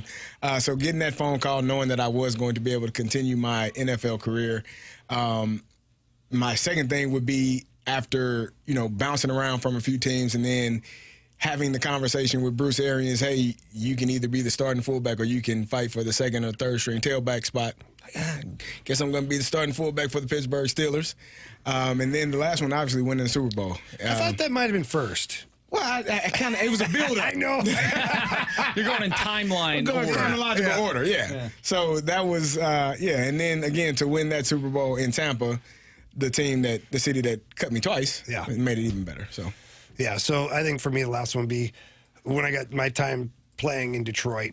Obviously playing here in St. Louis, I experienced my first draft, my first goal, all those things. All your firsts for me were here in St. Louis, but then as your career goes on and as the Blues traded me away, when I landed in Detroit, being a part of that team with all the Hall of Famers and all those guys and winning trophies and championships and doing all that stuff, like that was pretty cool. That's the best part, though. Like, people always ask, like, what do you miss most about playing in the NFL? They're like, well, number one, I miss the paycheck. Let's start there. We are. Yeah. Every Tuesday. That was pretty good, That was a good day. But you don't necessarily miss the practices. You don't miss running into people and training. I do kind of miss that because it's illegal now. I do have these moments now that we're not allowed to hit people, Carey, you really realize how much you miss hitting because it solves a lot of issues in life. It made me feel better. It does. It might not make them feel better, but it makes them stop doing stupid people things. People should have a little bracelet or a necklace that they can wear where it's like red or green. Yeah. Red means I choose not to be hit by people, and I won't hit you. I don't mean punching. I mean just run somebody over. Run into them. Like a hit, Yeah. Green means I'm fair game, man, but you are too. You are too. Yeah. Yeah. Okay. Society might be a lot better. It probably would. Although, you know what? All those people who talk they would have big, red. They have the red. It would be red. Yeah. It would never turn it green. No, exactly. So you miss obviously the paychecks, but you miss the camaraderie with your teammates. Like, you miss being in the locker room and you miss being in the players' lounge playing cards, 2-3 hours, or being on the team in the playing. battle with them. Man. Yeah, that too. Like, you just look miss. over and you're like, this guy, I've got to have his back and he's got to have mine. Right. Yeah. Because it's about to go down. Correct. Yep. Yeah, you miss those moments. Those are the things that are most exciting or most missed. Yeah, great. Now I'm depressed, Marshy. Thanks. Blame the texter. I thought it was a great question. It was great. It was. We got another question from the 636. According to Craig Button, who's over at the World Junior Tournament, 2 of the 4 top defensemen in the tournament belong to our St. Louis Blues, and he said these guys are unbelievable. He said that, who was it, Levenstein and Stenberg? Lindstein. And Stenberg will be competing for a Calder Cup. I don't know if it's a Calder Trophy. Calder Trophy. Sorry, the text is a little goofy here. Don't blame the texters. They'll be up for Rookie of the Year. Calder Trophy when they get up with the Blues. And that's what Army was talking about. When people were questioning the trade for Cam Fowler, Army said, look, the next wave are 2 to 3 years away from making a substantial impact. And that the Cam Fowler, the Nick Lettys of the world, and that's where their contracts end, and it's Lindstein and Stenberg time. You've got 2 stud defensemen there. Put them on the same blue line with Broberg, Parayko, and whoever else you have at that point. Who knows if Justin Falk is still here at that point, or Ryan Suter for that matter. You never know, he might play until he's 45. Right. No, I doubt it. He might. I doubt it, although he's having a really good time this year. But, Army, that's what he's been trying to convey to a lot of Blues fans is that we have a lot of really good players on the way. Sometimes when you talk prospects, Carey, and you know this very well, you talk about the prospects and they seem somewhat obscure to the fan base. Like, okay, I guess we'll take your word for it. Army's able to talk now about elite prospects. Right. Snuggerud, one of the top players in the nation. Dvorsky's tearing it up in the American Hockey League, scored his first game at the World Junior Championship. And alongside Dvorsky, the 8 other players that you have at the World Junior Championships. I mean, you have 8 guys that are part of the top under 20 players in the world. It's not bad. So if you do the percentages and let's say 4 or 5 of them make an impact, that's an incredible chain of events for your hockey club. Let's go crazy and say it's like 7 or 8. All of them play NHL games, which is really rare that happens, or substantial NHL games. Right. then you're winning, man. Like, this franchise looks completely different 2 or 3 years from That means you did a good job of evaluating and scouting and figuring out who to draft and who to bring in. And eventually the plan is for those players to have an impact on your roster. So, I think on your professional roster. So I think they've done a great job, and hopefully it does take time. You don't know for sure which guys are going to pan out, kind of like what we were talking about with youth sports, right? Some of the people will go on and have some success, and then some won't. At this level, you're hoping your rate that you hit on is much higher because they're already close enough. So we'll see. Hopefully they've done a good job, and when they get here, you can see how well they play. Gonna be interesting. Marshy? Oh, you want more, huh? You know I do. You want more, huh? All right, so from the 573, as a Super Bowl winner, Carey, how long does the high last, and does that high ever return when you think back on it? You'll never get the high of that moment. It was a blur. Like, you win the game, you have the party. I don't remember much of the party. It was a great time. Then you have the parade. I don't remember much of the parade. Had a great time. And then we kind of traveled around the country. We went to different cities. We went to establishments in certain parts of the country. Do tell. As a group. Yeah. It's a club in Atlanta. Ballet? Nah, they dance. Yeah. But not those types of dancers. So we just kind of Houston, Atlanta. Cheetah Club? Yeah, just kind of had a great time, man. And, all the James Harden spots? Hey, man. James Harden has missed an opportunity, by the way. James Harden should release a line of T-shirts that has just his little logo or his little emblem that he has. Like a map? And then on the back, no. It's like a tour date. rock, yes. Like tour dates. But you don't have dates. You've got the cities and the establishment. There you go. And then you can check off your list online as you go. And when you hit all the establishments, you get an extra 50% off something on Comes James with like a Harden. little book. Yes. You can get a little stamp. Ticket book. They stamp it when you get in there. You're done. There you go. On to the next Or you have to send a picture with the sign in the back. That would be hilarious. It really would be fun. Yeah. No, so that lasted a while, man. A couple months, I think. We were well into. It lasts a lifetime, Carey, because you have your reunions every so often, right? We do. And it's funny because you just pick up right where you left off. Yeah, we do. And it's the same personalities, the same guys, and everybody's doing the same things. Yep. Do you guys ever do like a World Juniors reunion? We did. Did a 25-year reunion a number of years ago, and it was wild, man. Like, it was awesome seeing all the guys again and being a part of that and going back up there. And the tournament was in Canada that year, out in Western Canada where we had won it. And you get these huge ovations from people at the games and people walking around. Like, it's pretty wild. It was pretty cool. I don't know if a lot of people understand how big of a tournament that World Juniors is. I think the best way I can explain it is like playing in the Olympics under 20. It's what it is. It's like if you just take the hockey event for the Olympics, never mind the skiing and all that other crazy stuff that goes on, all those awesome athletes. I'm not talking about that. You're taking, because the Olympics, when the NHL players are there, it is the toughest hockey tournament to win. It just is, because the competition is so stiff. Yeah, it's the best of the best. It's the best of the best from their respective countries. And the World Junior Championships is the best of their respective countries under the age of 20 years old. So that's how big it is. So if the fact that the Blues have 9 players at this tournament, like that's why I'm emphasizing it. Like it's awesome to have that. Some teams, if they have 1 or 2, they're like, whew, that's amazing. You have 9 guys there. And Dalibor Dvorsky, his goal that he already scored in the tournament, the first one. Well, and watching him play that game, you can already see how the pro game has already developed him. He's playing at another level. He's strong on pucks. He's not easy to get off of pucks. Like it's amazing how you just develop playing against men and other guys. And you're playing against a lot of guys who have NHL experience that are now in the American Hockey League. Even if they're younger guys, they've got a cup of coffee, they're back, they're up, they're down, they're up, they're down. You're still playing against guys that are right there. And this tournament is so big that, like, sometimes there's conversations, if there's an NHL player under that age, like there's conversations of maybe they leave the team to go play in this tournament. Like that's how big it is. Yeah. Wow. Well, and that's happened before. Yeah. And it's because it helps the development. If you've got a player in the NHL that's playing sparingly, and you have a chance to go send them back to play with the best players from their country against the best players in the world, right?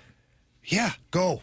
Go be a first-line center, second-line left winger. Go play the power play because you're not doing that here. Right. You're good enough to be in the NHL, but we want you to be, like, dominant. Yeah. Enjoy that part of it. Yep. Exactly. So, all right.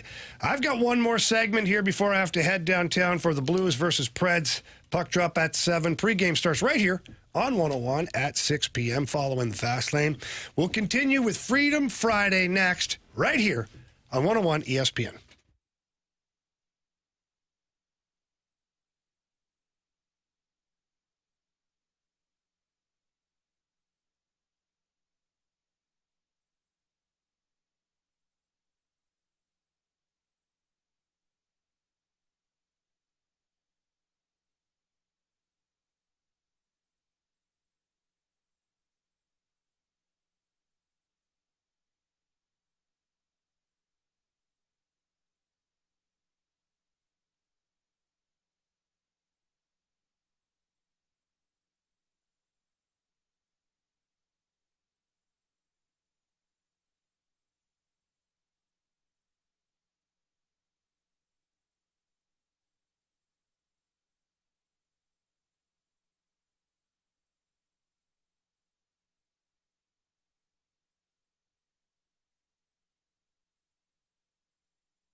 right, we've reached that point in the show where we're going to take a little pause from Freedom Friday. We have to hit our keys to the game for tonight for the Blues-Preds game, as well as our not our first goal game. What do we call it? The Light the Lamp Light the game. Lamp, which Carey's winning now. Yeah, Carey's going to win the whole thing for sure. Yep, I agree. All right, so Blues-Preds tonight. The keys are pretty easy. I'll make it quick and painless. One, knock the rust off early. You've been off the ice for 3 days. You had your first skate this morning as a group. The team that can find their game the quickest, probably the better chance to win tonight. And you want that to be the Blues. How do you execute that? Don't turn the puck over. Don't give the Predators any life as far as the turnovers are concerned. You're going to come out with a lot of jump in their game. They're going to want to dominate the Blues. They've won the last 4 meetings between the two teams. So please control the puck, put it in good spots, get the pucks in behind their defense. Roman Josi, I believe, out for tonight, which means they're going to be lesser than on the blue line. Make those lesser than players go back and play the puck and get in their face and initiate that forecheck. We talked earlier about getting pucks and bodies to the net. You have to continue to do that, but also that middle ice. Get inside that tough area to get, that hard real estate. Get inside and penetrate there. Create goal-scoring opportunities. Get the puck high blocker on Juice. If he's in net, if UC Saros is in net, get the puck high blocker. He goes down a bit early, leans to the glove. I like high blocker on this guy, Carey. And just play like you did the last game against the Red Wings. Check hard. Be above the puck. Be a nuisance to play against. Those are my keys. Can I add one? Yeah, well, add as many as you want. Score more than the opponent. That's a good one. That is a good one. Andrew, would you like to join in? I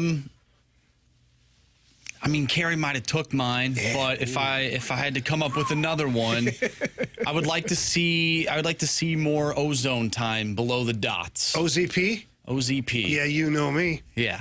Just working the puck, below the hash marks, and just really they did that really well against the Red Wings the other night, and they controlled the game. It just didn't seem like Detroit really could generate anything because they couldn't get out of their own zone. And when they did have opportunities to break the puck out, guys were getting sticks in the lane, like right inside in the blue line or just outside the blue line. And it seemed like they really couldn't get past the red line because the Blues were lifting sticks. They were hounding pucks and throwing it right back in. I want to see more of that on a consistent basis. Yeah, and one thing that does too, and a lot of people love to see, the defense are active. They're able to pinch. And they're only able to do that because the forwards are doing their job. Mm-hmm. And that's, in hockey in particular, I'm sure basketball, there's a certain method to the madness. I know in football, to execute a good play, everybody has a job to do on the field. Right. I get it. But hockey's a fluid sport. Mm-hmm. And so when your forwards are doing a good job of getting it on the forecheck and also having a F3, the high guy, that can maintain his position, your defenseman can be aggressive in the offensive zone. They can pinch, keep pucks in, keep pucks alive. And then as far as the transition's concerned, the Blues were sending their D. Mm-hmm. Every time. As soon as they got possession, but go. I mean, Parayko and Broberg ended up with friggin' breakaways. How does that happen? There was a play, and I believe it was the Detroit game, where the puck got sent to the near side hash marks, and Cam Fowler went to pinch in, and I don't know who the winger was for Detroit, but he assumed that pinch was coming in quickly, and then panicked. Fowler backed off a little bit, ends up panicking, the winger that is, throwing it right to Fowler. He keeps it in. I think the Blues scored on that, too. They did. You know who that guy was for the Red Wings, by the way? Who was it? Vladimir Tarasenko. Oh, that's right. Yeah. Big Daddy Vladdy heard footsteps on that play, and Fowler, being the cagey veteran, he took a couple of hard strides and then faded up, anticipating that Vladdy would panic with the puck, and he did. And he gave the puck right to Fowler, and moments later the Blues were on the board. And Vladdy was off the first line, dropped to the third line after that. And that's just a smart hockey play. It is a great hockey play. It was also, if you look at that play again, if anybody's a psycho like me, go back and watch it. Fowler does a little shoulder check, too, to see that he's able to do that.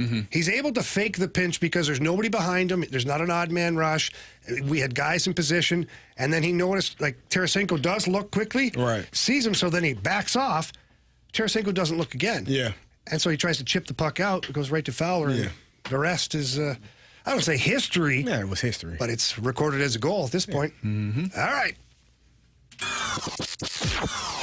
When a couple of guys can really shoot the puck. Shoot time! I must confess you scored first. Well, who was the first person? Breakaway! Shoots! Score! We got hockey to learn. Marshy, give us an updated standings here, because somebody has really taken control of this game. Carey has 11 points. What? 11 points. He had 5 heading into that game against Detroit. Scumbag. Dylan Holloway records the hat trick. He gets 6 points in one night. I thought Anthony, even though I couldn't see him, I just visualized Anthony falling out of his chair while reading the text message. Red-faced, the chest hair poofing up. Well, things happen, fellas. All right, so great pick by Carey. I'm 3 points behind with 8. Jamie, you're at 7. Anthony's stuck at 3. All right, Carey Davis. Yep, give me Jordan Kyrou. Okay, now you're safe playing it. You safe playing son of a batch of biscuits, you. I'm going to go with Robert Thomas. He's had pretty good success against the Predators in his career, so I'm going to go with Robert the Thomas. I'm going back to the well. This is a game that's a gritty, in-the-trenches game, and I believe that plays into Jake Neighbors' hands. Give me Jake Neighbors. All right, we'll give Anthony Dylan Holloway. There you go. Oh, no, don't give him that, can he? Give him... Well, we didn't... Give him Texier. He didn't score the other night. No, but he may not play tonight. All right, those are our picks for our Light the Lamp game. And these guys are going to continue with Freedom Friday. When we come back here, we got the Gauntlet coming up next. Do we need a contestant? No, we got one. Matt will join us. All right, we got Matt joining us. So everybody have a great weekend out there. Listen to these guys for another couple hours. It's going to be a lot of fun. And we'll talk to you on Monday right here on 101 ESPN.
Warriors. 4 categories, 1 challenger.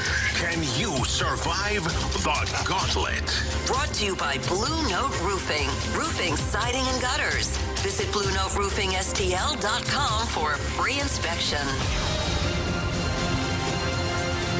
Welcome back to the Fast Lane. I'm Carey Davis, joined by Andrew Marsh. Jamie Rivers is off to do that hockey, and it is time for the Gauntlet. And our contestant today is Matt. Matt, how you doing? Pretty good. How are you? I'm doing great. Are you ready to take on Marshy or myself in the Gauntlet? I guess ready or not. All right. So who do you want to take on? Do you want to take on Marshy or you want to take on me? I'll take on you, Carey. All right. Marshy's going to spin that wheel, and I'm going to get the heck up out of here. Get out of here, Carey. All right, Marshy. All right, Matt. Good luck, Matt. Matt, you know the drill here. I do. Tell me to spin the wheel, and we'll see what category you get. Spin that wheel. All right, as you know, the wheel hears everything. Is there a certain category that you want or don't want? I'm pretty average at all of them, so I don't think it matters. All right, that's a good answer. Baseball is your category today, if you're cool with baseball. Yeah. All right, let's do it. So you know, or maybe you don't know, but for those that don't know, the rules to the Gauntlet, we have 4 questions. Both you and Carey will receive all 4 questions. If you need the options and you get it right, it's only 1 point. But if you don't need the options and you get it right, it's worth 2 points. And, of course, if you miss it, you get 0 points. Are you ready, Matt? Ready. All right, first question. The trade winds continue to swirl or not around Cardinals third baseman Nolan Arenado. Number 28 made his most recent All-Star Game appearance in 2023. Who started next to Nolan Arenado at shortstop for the National League? So who started at shortstop in the 2023 All-Star Game for the National League?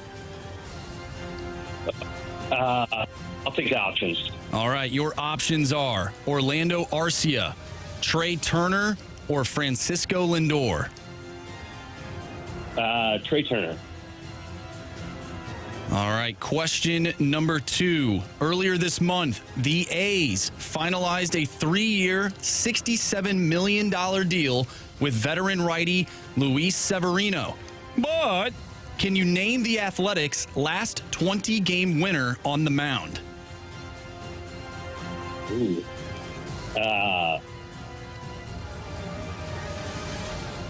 I'll take the options. All right, your options are Sonny Gray, Barry Zito, or Tim Hudson. Let's go Hudson. Final answer? Final answer. Question number 3. Identify the only catcher in the modern era to record 20-plus steals in 3 different seasons. I'll need the options here. Options are Sandy Alomar Jr., JT Realmuto, or Jason Kendall. How about Jason Kendall? Final answer? Final answer. All right, final question. In 1997, J.D. Drew became college baseball's first 30 for 30-30 player. Where did the eventual Redbird accomplish this feat? So which college did J.D. Drew play college baseball at? Oh, God, I don't know. No clue. I'll need the options again. Options are Florida State, Tennessee, or Alabama. Florida State, final answer. All right, let's bring Carey back in if he can see me. How you feeling? Not great. All right, we'll see if Carey can nail down these questions. As he's putting his headphones back on. All right. Carey, how was the cone of silence? It was very silent. There's like no one here. There's no one here in the whole building, it feels like. No. It's just you and me. Just you and I. You and I. You and I. All right, Carey. Better pack a lunch. Oh, goodness. All right. Category is baseball today. Baseball. Oh, baseball. Are you ready? I am. All right, question number 1. The trade winds continue to swirl, or not, around Cardinals third baseman Nolan Arenado. Arenado made his most recent All-Star Game appearance in 2023. Who started next to Nolan Arenado at shortstop for the National League? 2023, you say?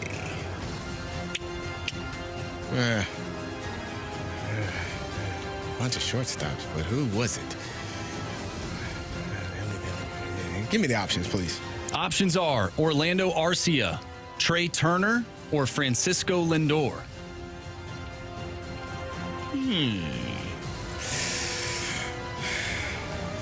Years are running together. Give me Trey Turner was having a bad year. I think that's the year they decided to cheer him on instead of boo him to motivate him. So let's scratch him off.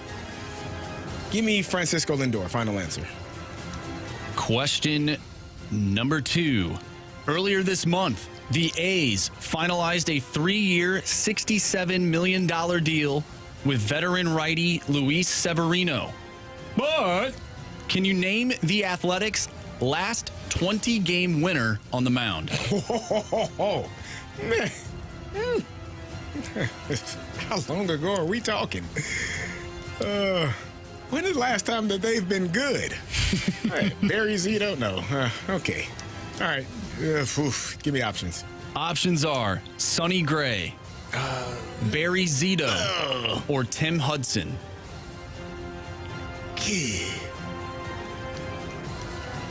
Has it been that long? Tim Hudson feels like it would have been sooner. See, Barry Zito was the first name I came up with.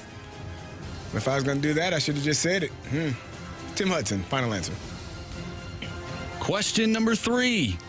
Identify the only catcher in the modern era to record 20-plus steals in 3 different seasons.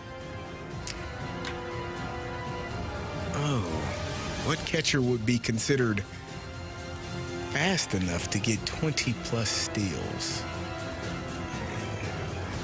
Joe Mauer? Yeah, man, Buster Posey didn't feel like a... No, it'd be like Yachty. No, not Yachty. Guess it would help if I knew the options, huh, Marshy? Would you like the options? I don't really want the options. Can you repeat the question, sir? Identify the only catcher in the modern era to record 20-plus steals in 3 different seasons. Okay, give me the options. Options are Sandy Alomar Jr., JT Realmuto, or Jason Kendall. Jason Kendall feels sneaky. Give me JT Realmuto. Final answer? Final answer. I'm taking too many options, Marsh.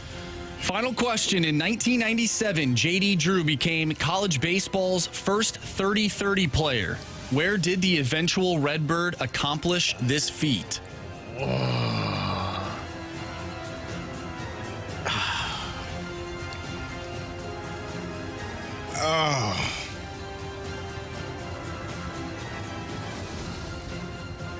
Feels like an SEC team, but maybe options.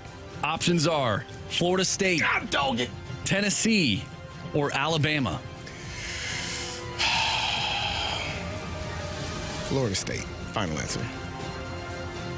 All right, let's go over these questions today.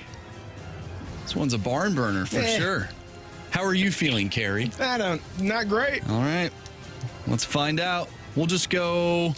We'll start at question number 1. No, that's not great either. The trade winds continue to swirl, or not, around Cardinals third baseman Nolan Arenado. Arenado made his most recent All-Star Game appearance in 2023. Who started next to Nolan Arenado at shortstop for the National League? You both took the options. You have different answers. Matt, you said Trey Turner. Carey, you went with Francisco Lindor. The correct answer is Orlando Arcia. 0-0 is the score after question number 1. Question number 2. Earlier this month, the A's finalized a 3-year, $67 million deal with veteran righty Luis Severino. But Can you name the Athletics' last 20-game winner on the mound? Matt, you said Tim Hudson. Carey, you said Tim Hudson. The correct answer is, well, it's Barry Zito. Gosh darn it. Don't take the options. Score check here. 0-0. 0-0. Let's go to question number 4. In 1997, J.D. Drew became college baseball's first 30-30 player. Where did the eventual Redbird accomplish this feat? Matt, you said Florida State. Carey, you said Florida State. You seem pretty beat up about it. Well, because I was thinking an SEC school, and I also, in my brain, thought Florida State, and I should just go with my brain. The correct answer is Florida State. Yeah. But you both took the options. Oh, goodness. Thank you. 1-1. It's a barn burner. 1-1 the score. Final question. Identify the only catcher in the modern era to record 20-plus steals in 3 different seasons. Matt, with the options, you went with Jason Kendall. Carey, with the options, you went JT Realmuto. One of you is correct. Oh, boy. So that means Sandy Alomar Jr. is not the answer. Okay. Matt. You have chosen wisely. Jason Kendall is the correct answer. Good job, Matt. Hey, thanks. I got lucky. That is harsh. And a little insider here. Matt was supposed to come on the show on Monday. Dodged a bullet there. And he ended up, the phone, it just didn't work out. And that was the day that I got 8 points. So Matt texted in, thank goodness I wasn't doing that. Good job, Matt. Congratulations. Yeah, thanks. Appreciate it. Back whenever we're back. I don't know. Yeah, we'll figure it out. Whenever we're back, you'll be back. After the new year. After the new year, we'll be back, and you'll be back, and you'll take on one of the other 3 guys. So sounds good. Good job. Congrats. Congrats, Matt. Thanks. And Happy New Year. A little bit. Yeah, Happy New Year to you guys. And take care. Good job. Happy New Year. 314 says, Carey, Florida State is not in the SEC. I know that. I know that. I was thinking an SEC team. Then I thought Florida State. Then I didn't say any. Took the options. I didn't need the options on Barry Zito or Florida State was my first thought in my brain. That's tough. It's bad. But Matt won fair and square, and so I guess I got to head to the penalty box. I was just going to say. I was just going to say, what's even worse is that you got to take a couple steps back. Yeah, take a few steps back to go forward. Stand over there. In life, sometimes you got to take a step back. That's Andrew Marsh. I'm Carey Davis. We have more of Freedom Friday, so get those texts into the Air Comfort Service text line, 314-399-9646, and we will get back to it when we return to the Fast Lane.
Welcome back to the Fast Lane. I'm Carey Davis, joined by Andrew Marsh, live from the penalty box. Can't hear myself. I don't know if the words I'm saying are correct or not. So no, you're good. Am I? Say it again, sir. You're good. All right, if you say so. I can't hear anything. But it's Freedom Friday. It is your time to text in any questions, any thoughts, any ideas that you may have. This is about you, not about us. So, Marshy, what's the next Freedom Friday question you got for us? All right, from the 618, are there any cool or unique pregame/postgame traditions that you have heard of or were a part of? For high school football on Thursday during walkthrough, we had to find a 4-leaf clover on the field, and then that person got to break the team down at the end of practice. Not that I had any. I mean, mine were pretty simple. Certain music that I would listen to, or certain foods. I know for like Sunday night games, Monday night games, I always had to go to Red Robin to get a turkey burger. I don't know why. It was just kind of a thing that I did. I do like in college football when the winning team, when they go over to the band and they play that alma mater's their music that they play. I think that's pretty cool. Mm-hmm. But as far as like a traditional thing that happens normally after our games, whether it's in the NFL or college, you go shake your opponent's hand, you go into the locker room and you get ready for the post-game speech, and then you get the heck up out of there. And our tradition in Illinois usually ended up at a bar somewhere Saturday night. Nice. Yeah. Yeah, we had a motto, Marshy. If we did lose the game on Saturday, we didn't lose twice. So you might want to stay away from us. You're not going to lose 2 times in one night. Meaning, if something took place at a bar. For sure. We're going to win that one for sure. Especially if we lost earlier. There's like a saying in for that. I can't remember what it is. Yeah. Just don't lose twice in one day. It's win or lose, we still booze. This is true.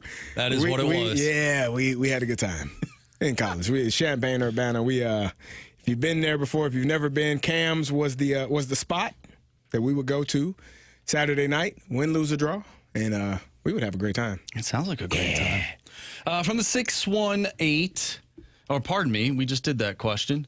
We have another question from I Hate Paper Straws. No cap, I throw my Christmas tree under my 95-year-old neighbor's deck. Been doing it for years. I don't think they know they have a deck anymore. What do y'all do with your Christmas trees after Christmas? I put it back in the box. I take the ornaments off. Put it back in the box and get it ready for next year, Put it right back in the storage where it goes, underneath the stairs. And then when it's Christmas time in 2025, I'll pull that thing out of the box. It's been going strong for, I don't know, maybe 8 years now. I'm starting to lose. Some of the lights are going out. So it may be time to getting close to replace it. But I haven't bought a real tree. I haven't had a real tree since I was a child, when my mom used to buy them every year, and I would be forced to go underneath and pour the water in there so it didn't dry out too badly. So, yeah, I put mine back in the box. Don't throw your dang on tree under the neighbor's deck. 95. What are you doing? I hate paper straws. Come on. Oh, you and your friends should. I don't know what happens to those trees. I assume they just wither away, and you got a bunch of wood under there, branches. But get all that stuff. It's probably a fake tree, right? Nah, I don't think so. If it was a fake tree, why wouldn't you just break it down and put it in your house where it belongs? Well, maybe it doesn't have enough room. Well, maybe that's the whole point. Well, we don't judge here. At least I try not to. Right. But you might be being judged a little bit. I hate paper straws because who does that? And why would you do that? What do you do, Marsh? What do you have a real tree, or do you go with the fake tree for Christmas time? For a little bit there, rolling with the Charlie Brown tree. Oh, the super easy. One? The little guy. Yeah. Smaller. Very. Yeah. But still impactful. Absolutely. Yeah. No, but usually, I do Christmas at my family's place, so they have their own tree. Okay. So I have no. Marsh, you're still at that age where you were asking me the funny thing when we came in today. You're like, "Hey, what'd you get for Christmas?" I'm like, "Nothing." I got kids. Nobody gives a damn about what I get. What did they get? Every damn thing they want. That's why I'm working today and everybody else is off. I got to work to make sure that my kids have all the gifts that they want since they didn't give me nothing, you know? Nah. Yeah, when you're once you get older, it becomes more about the children and the family, and, you know, you get a thanks, Dad. Yeah, we got a thanks, Dad. In we the do got a text thanks, line. Dad. We appreciate it. Shout out to Thanks, Dad. Yeah, definitely. Speaking of gift giving from the 314, with it being Christmas time, which player was the most generous to other players? Oh, so I'm trying to think. I'm pretty sure Ben bought the lineman something. I'm trying to think of what it was. It's unfortunate because, you know, being a fullback, you're essentially a lineman, but you don't get the benefits of the lineman. For sure. You know? Yeah, I think that that my tailback would take care of me, but he tried. I'm pretty sure. I want to say a watch, like some watches. Maybe it was it might have been like a Rolex. I can't remember, but I know after he got that contract, he took care of his guys, and I think that's a cool tradition. The quarterbacks taking care of their offensive linemen. I know Saquon and Jalen Hurts bought the linemen golf carts with their names on them, and got that for them. Russell Wilson got his guys a bunch of stuff. Which also I think included a watch, but took care of his offensive line. It's usually the quarterback that does it for the offensive lineman because, you know, they are the ones that are there to protect you. Make sure you're not on your back looking up at the sky trying to figure out what's going on. So the quarterback has all the money. There you go. That too. Let's point that being the main reason. The quarterback has all the money, so it's kind of their responsibility to make sure that their offensive line is taken care of. I did see Joe Burrow got his offensive linemen samurai swords. Really? Yeah. So I think he was mentioning in his press conference that I think they were interested in getting like some guns or something. He's like, I don't know about that. But he still wanted to get him some type of like weapon, so he got him samurai swords. One of the linemen cuts their dang on finger off and knock on wood on that one. That'd be bad. That would be terrible. Yeah, I don't think I would get him samurai swords. I need you to have all your digits to protect. Yeah. Would it be cool to, or how do I want to phrase this? Is it as cool if it's not signed by Randy Jackson? What's that? The samurai sword? Oh, I think it's still cool. I think all gifts, if somebody's getting you something out the kindness of their heart, no matter what it is, you appreciate it, especially an offensive lineman receiving gifts from their quarterback. They doesn't matter to them. What would you, if you were quarterback, what would you give your offensive lineman? You know what I think? I think the coolest thing would be like a gift voucher, flight voucher to wherever they want to go for a certain amount, whatever that number is. You know, you could pay for the flight or the hotel or whatever that is, because that's something that they can enjoy. It's just one less thing you have to do as a father, as a husband or partner, whatever it is. You don't have to worry about, I got to buy this flight. I want to go here. Nah, here's a whatever, however much you want to spend on it, and you can probably spend as much as you want. If you're buying golf carts and Rolexes, you can spend $5,000 to $10,000 on a flight. You know, these guys are making $40-50 million a year, so you know it's not a huge thing for them to splurge on gifts for their offensive linemen. So I would think something like that, because I think that's something you can use at your own time. What the hell am I doing with a samurai sword? But what am I going to do with that, other than put it up in my house and say, you know, Joe Burrow gave me that? Like, what am I really going to do? Am I going to utilize this sword at some point in my life? Probably not. Probably not, no. Exactly. Yeah, you get a golf cart, swing it around in your house. And then you break something, cut something, and then you're getting fussed at, right? So I wouldn't want a samurai sword. A golf cart, you can utilize it. Maybe you drive around your neighborhood. I know people in my neighborhood have golf carts, but how often do you use it? Right. You know, summer months. ATV would be cool. Yeah, see, Marsh, my brain always, this might be the parent in me. It always goes to the negative. Or what if you flip it over? What if you flip the ATV over? That's true. And now you bought this gift for your offensive lineman, and then he's out for 6 weeks because he flipped the damn thing over next season, and you're like, well, who the hell bought him that? I did. Sorry, coach. So, yeah, that's my brain worrying about injuries. I need you here. It's the inner father in you. Go on vacation, have fun, relax, and then come block for me, sir. Please and thank you. That's what I want. That's Andrew Marsh. I'm Carey Davis. When we return, we'll have more Freedom Friday. And your questions, your texts, whatever you want, you can text it in and we'll get to it. That's next on the Fast Lane.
.101 ESPN Sports Center.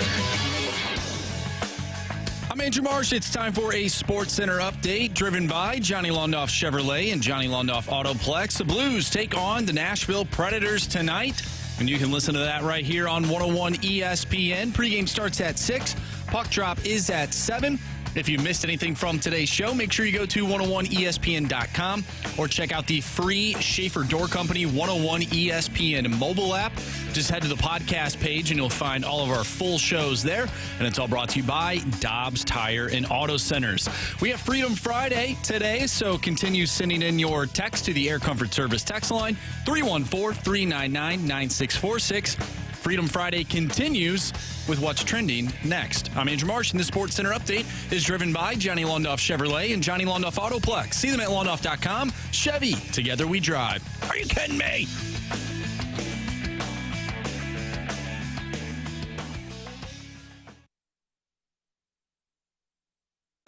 What's trending now in the world of sports? What in the wide, wide world of sports is going on here? What's trending now is brought to you by Goodwill, creating opportunities and changing lives. Together, building a brighter future. Give hope, give local, give Goodwill.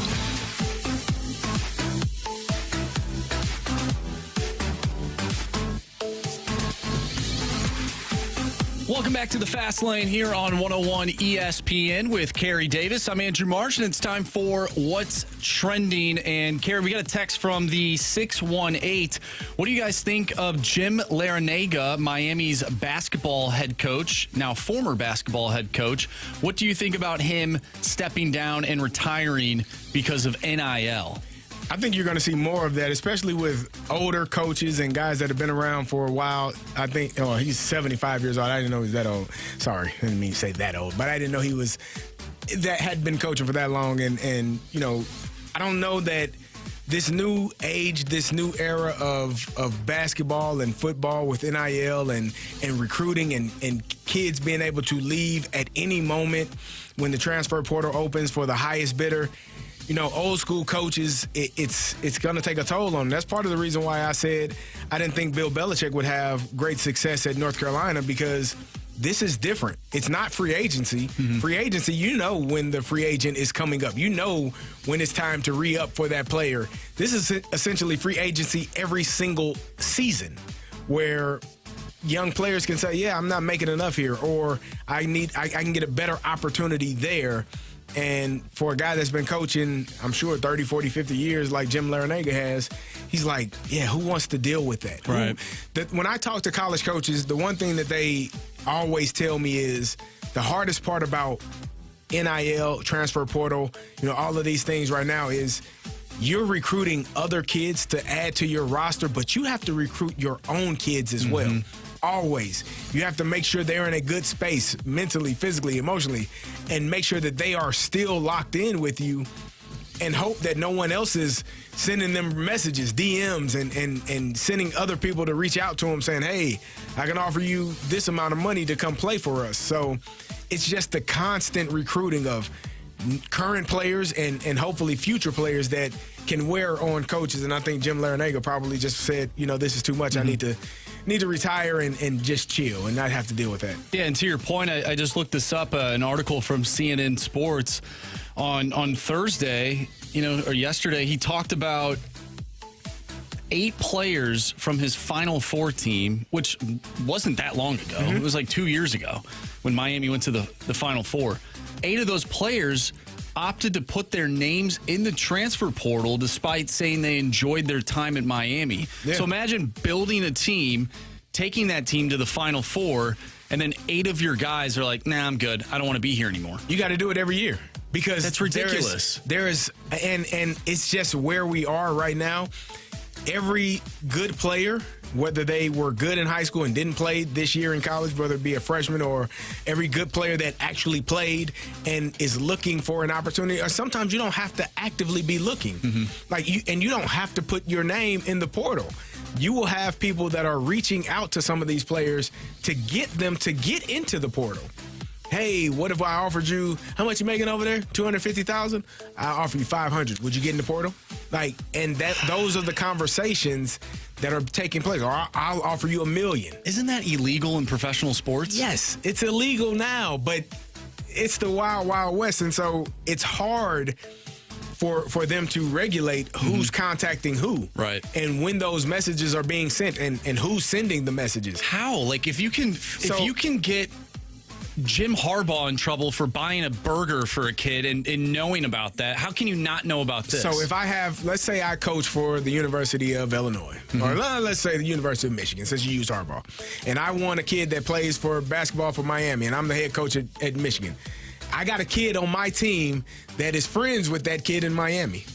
Hey, why don't you reach out to player X and see how he's feeling. Yeah. It's that simple. Or I know the head coach of that player in Miami. Hey, what's he thinking about? How much he getting down there?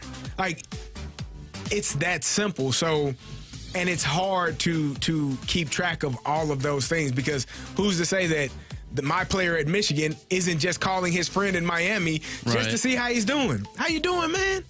Everything good?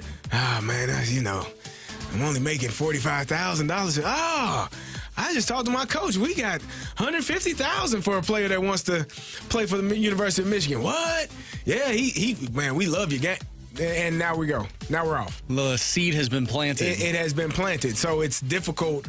And if you're a coach and an old school coach, an older coach, you've been dealing with this for a long time, this new era of basketball and football and how this thing is going on, it's a difficult thing to manage and maintain. You saw it with Nick Saban. Nick Saban, I don't want to do it no more. Right. Like one of the greatest, if not the greatest coach, some will say the greatest college football coach to ever stand on the sideline. He said, I'm done. So it's going to be some transition. It's going to be hard for these coaches to kind of adapt to the way of the world now. And so the question I have for you is, do you think that sports are going in the wrong direction? College sports? Not just college, but like earlier today, we were talking about Major League Baseball, the NBA. I think it'll correct itself. I think when you get past all of the money or the need for money, the thing that drives the best players to be the best players is the need to be the best player. Like that competition, that need to work and outwork and show up. And that's the difference between people who are Hall of Famers, people who are like perennial all-stars, people who are role players on the team, and guys that have a cup of coffee. It doesn't matter. Everybody is talented. Like when you get to college, all those guys, if they're 3, 4, 5-star kids, they are all talented to some. And then you got some guys that were no stars and had to walk on, and they're talented. And when you get to the majors, to the major leagues, to NBA, NFL, NHL, every single player is talented. What separates those is obviously more talent, but also how much more certain people are willing to work than others. Right. So I think it all comes back and corrects itself at some point. Well, the Blues are taking on the Nashville Predators tonight. You can listen to that one right here on 101 ESPN. Pregame starts at 6. Puck drop is at 7 from the 636. I'm taking my girlfriend for our 1-year anniversary to the Blues game next Friday. So not tonight, next Friday. What do you guys recommend doing before the game during that day that a lady would enjoy? Well, I mean, you can never go wrong with feeding your lady. It's true. I mean, nice dinner. Dinner. Maybe you go to the game and maybe you find something to do afterwards. If you like music or you like, I don't know what's playing. I don't know what's going on. I'm in the house 90% of the time. But you can take your woman to a nice dinner before the game or go. I don't know what your woman enjoys doing. Maybe she wants to go to the bar and have some beers. That's true. Yeah, it really depends. It depends on your partner, on your person. What do you do before you go to the games, Marshy? Well, I usually, drive a little over the speed limit when I'm trying to get there. I hit every red light. Wearing your seatbelt for sure. I miss about the first half of the game. You can leave earlier. Well, I can't carry. We got a job to do. I'm thinking on the weekends. On the weekends, when I go to a game on the weekends, I don't know. It just depends. Just depends on what's going on that day. Probably, go to a bar downtown somewhere close, get a drink or two, and then head over to the game. Or, you just go to the game itself and maybe get a drink there. I don't know. It just depends on what's going on that day. It depends on what your partner enjoys, what she enjoys, what she wants to do, and you make it happen. It's your 1-year anniversary. She wants to go to a hockey game. Maybe she wants to be, around that environment. Go to a bar, right, and have a few beverages. Maybe save yourself a few dollars before you get into the old arena. Yeah, I mean, I think the easy thing to do is just do an early dinner. That too. Early dinner. Go to somewhere nice. But then again, do you want to go somewhere nice and be wearing Blues gear? There you go. Maybe make a weekend out of it. How about that? Yeah, exactly. I don't know. I think it really boils down to what does your partner want? What does your partner like? And ultimately, you're the one that knows that, not us. We have no clue. We're just shooting in the dark. Yeah, we're throwing out ideas. And don't blame us when she doesn't like it. How about that? It's your job, damn it. Exactly. That's Andrew Marsh. I'm Carey Davis. As he said, Blues pregame begins at 6 p.m. The puck will drop at 7 p.m. Jamie Rivers is down there getting prepared for the game versus the Blues versus the Preds. We still have Freedom Friday going on. If you have more things you want to talk about, text it in. We'll discuss it when we return on 101 ESPN.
Welcome back to the Fast Lane. The time is 4:47. Your time check is brought to you by Clarkson Jewelers, an officially licensed Rolex jeweler. Andrew Marsh, Carey Davis, Anthony Stalter is out until next week, I think, and Jamie Rivers is down getting ready to cover the Blues versus Predators. It is Freedom Friday, and we are answering your questions. Marshy, go.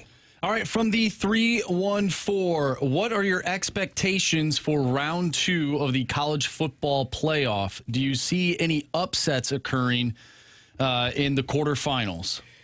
So I do see, I don't know if it's an upset, because how I view it is Georgia is playing with their backup quarterback, and I've heard people say, Carson Beck stunk. He wasn't that good. Well, why the hell was he starting quarterback for Georgia if he wasn't that good? If it was that easy. I've been saying that. Oh, that was you, huh? If it was that easy to replace your starting quarterback, I think the number 2 team in the country would have done it a long time ago. They did not do it until he got injured. And so now you have a backup quarterback. Granted, he's had some time to prepare, enough time. But for me, it's going to be interesting to see this Notre Dame team who I feel like a lot of people have written off. I said it earlier this week. They wrote them off because of the loss that they had against Northern Illinois to start the second game of the season. And from that point on, people have just believed that Notre Dame is a terrible football team and probably shouldn't have even been in the college football playoffs. But for me, that's a game that I'm looking at and saying Notre Dame could probably beat a Georgia team with their backup quarterback. That would be the one game that I'm looking at. Boise State is an intriguing one versus Penn State. That one is intriguing to me because we've talked about, you love Ashton Genty. I do too. Yeah. And we've seen that Boise State team take on an Oregon team and almost beat them in Oregon. So that's going to be an interesting one for me. The Ohio State-Oregon rematch is a good one. But if you force me to pick one game that I think could be the upset is going to be Notre Dame and it's going to be Georgia. Mm-hmm. I think that, I could see the way that Ohio State played last week, and maybe it's just because Tennessee just wasn't as good as we thought they were. Man, I could see Ohio State winning that game against Oregon.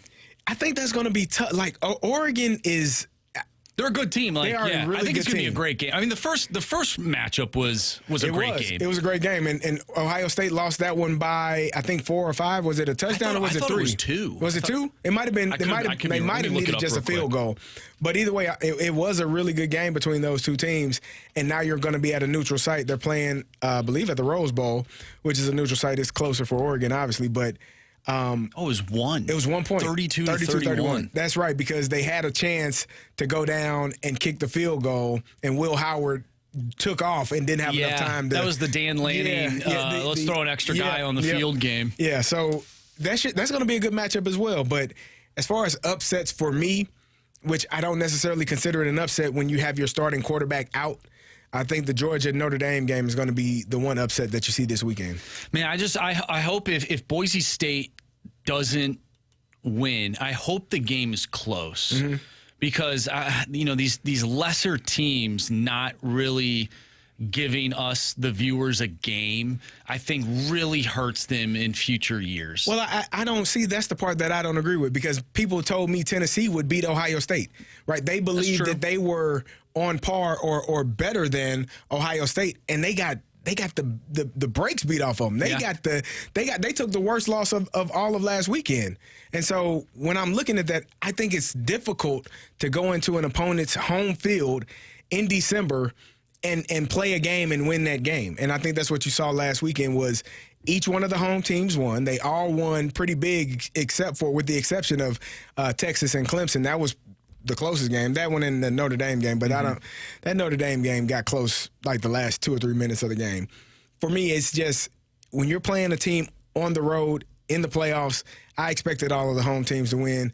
I didn't expect Ohio State to beat Tennessee as badly as they did, but I don't think it does a disservice for the committee and what they did in picking these teams. Do you think that Arizona State, that's the team we haven't mentioned yet, does Arizona State have an opportunity against Texas because of who their running back is? I don't think so. You don't think so? I think Texas is in the quarterfinals, and I think they're going to beat Arizona State. I think Arizona State scored a lot of points. They can score, but I just don't see a way unless somehow or another Quinn Ewers gets off to a rough start and they have to go with their backup quarterback, who's not a bad option. He might be the starting quarterback next year in Arch Manning.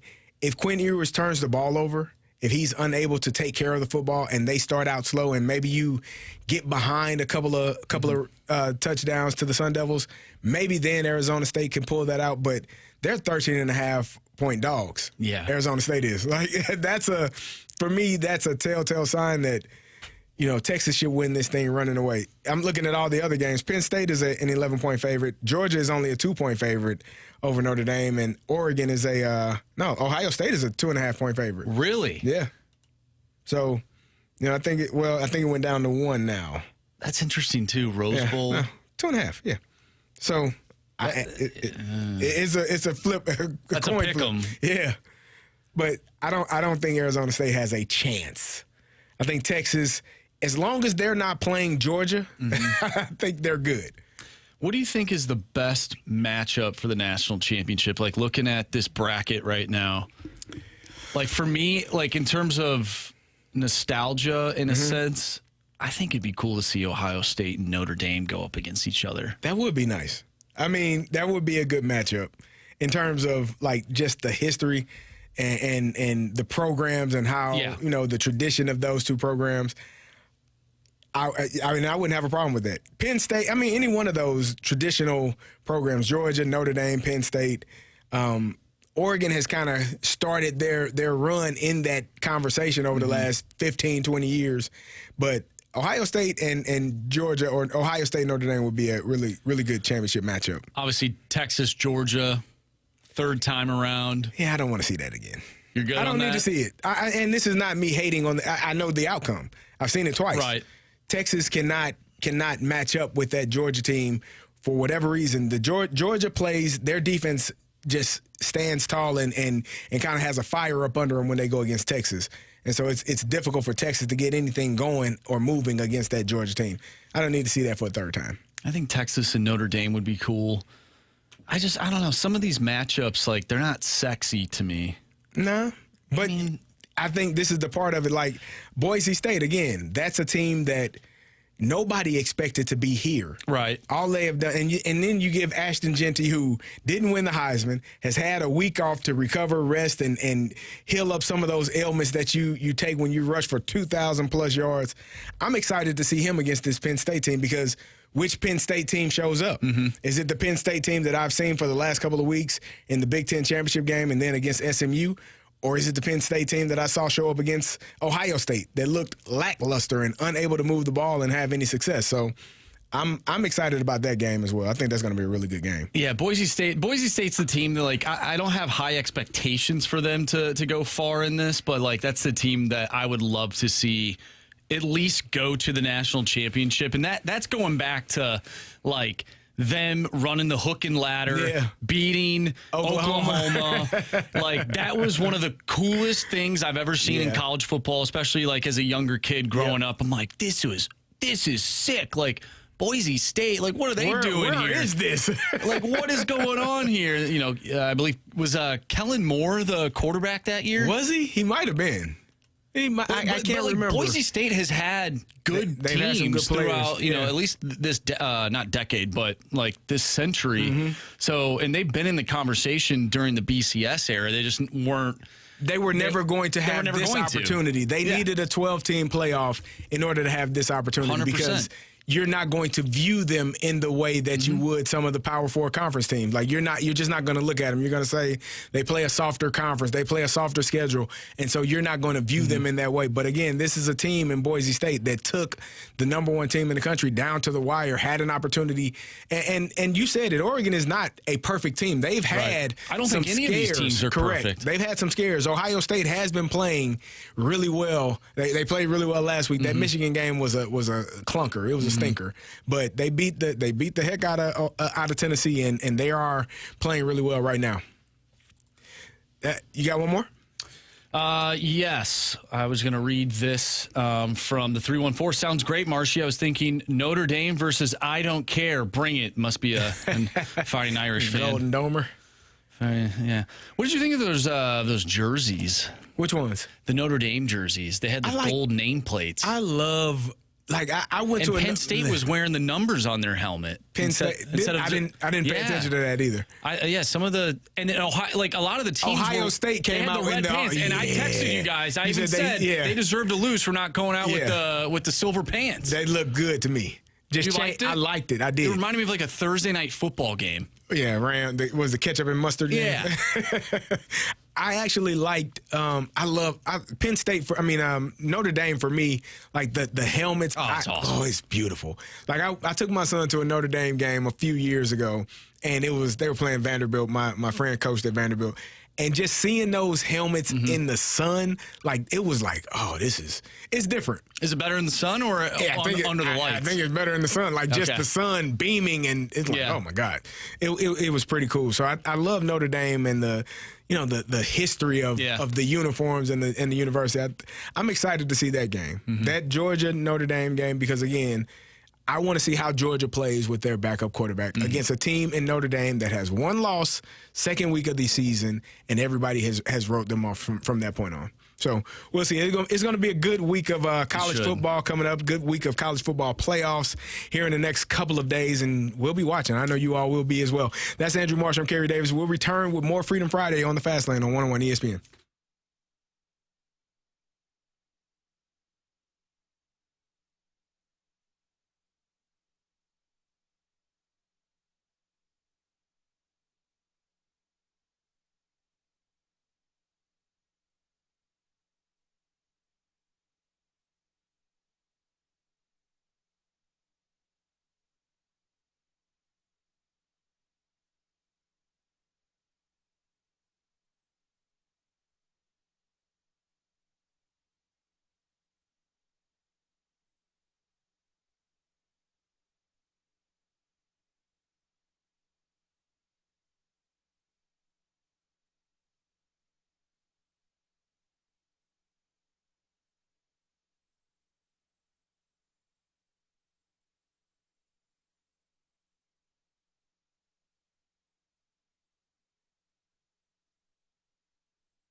Welcome back to the Fast Lane. Andrew Marsh, I'm Carey Davis. In 15 minutes, we'll have the Sports Six Pack, so continue texting in your questions that you may have.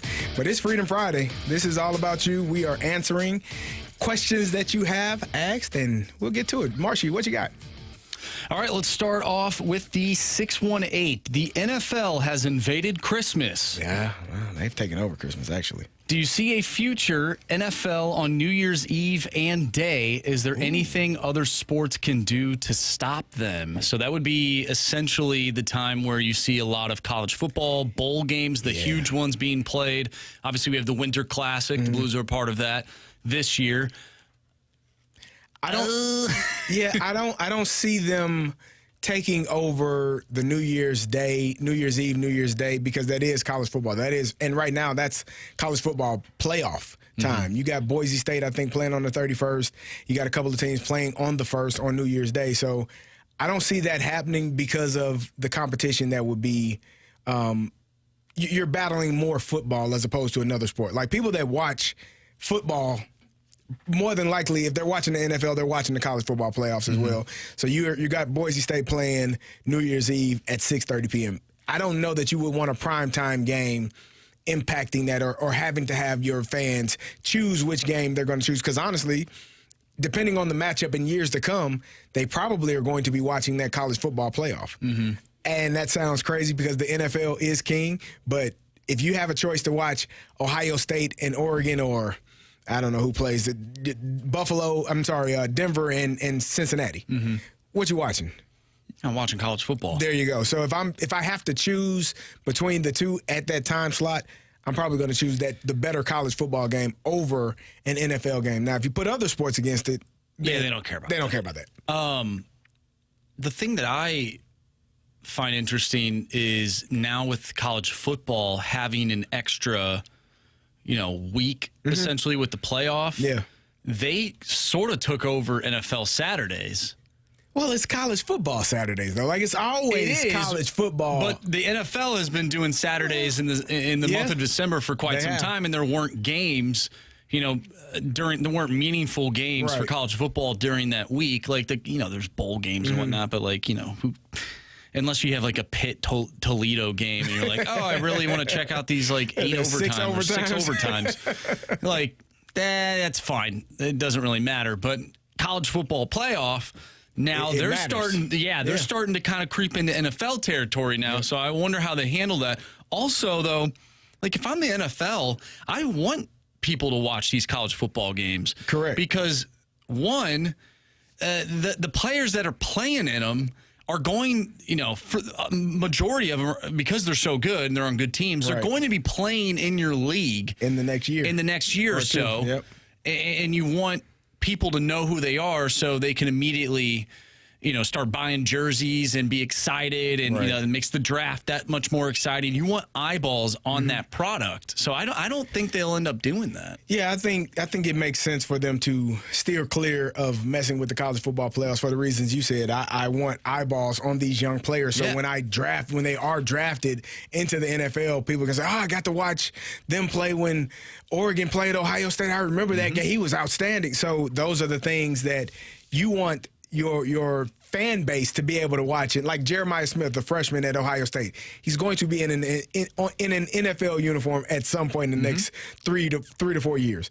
He's spectacular. You want eyeballs on that guy, and you don't want them having to split time between, like I said, watching Bo Nix and Joe Burrow.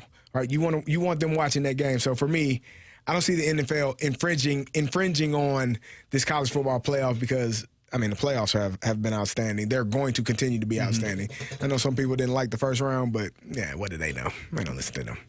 I didn't like the first round, Carey. I don't listen to them. I'm sorry, Marshy. I apologize. From the 314, if you review my text history, you'll notice I'm not an optimist. But is this Blues team quite a bit better than their record? What would you say to that? I think this Blues team is more exciting than you've had in the past few years. I think that coming into the season, you may have had lower expectations, and then you see the talent that is there, and you become excited. And then you start to think about, Jamie was talking about all the future talent, the prospects, the younger guys that will be on the roster in the next 2 to 3 years. You get more excited about what the future may hold, because at that point you got veterans like Robert Thomas and Booch and Kyrou, and they are now the old dogs that are showing the younger dogs how to play the game the right way, and I think that's the excitement that you have.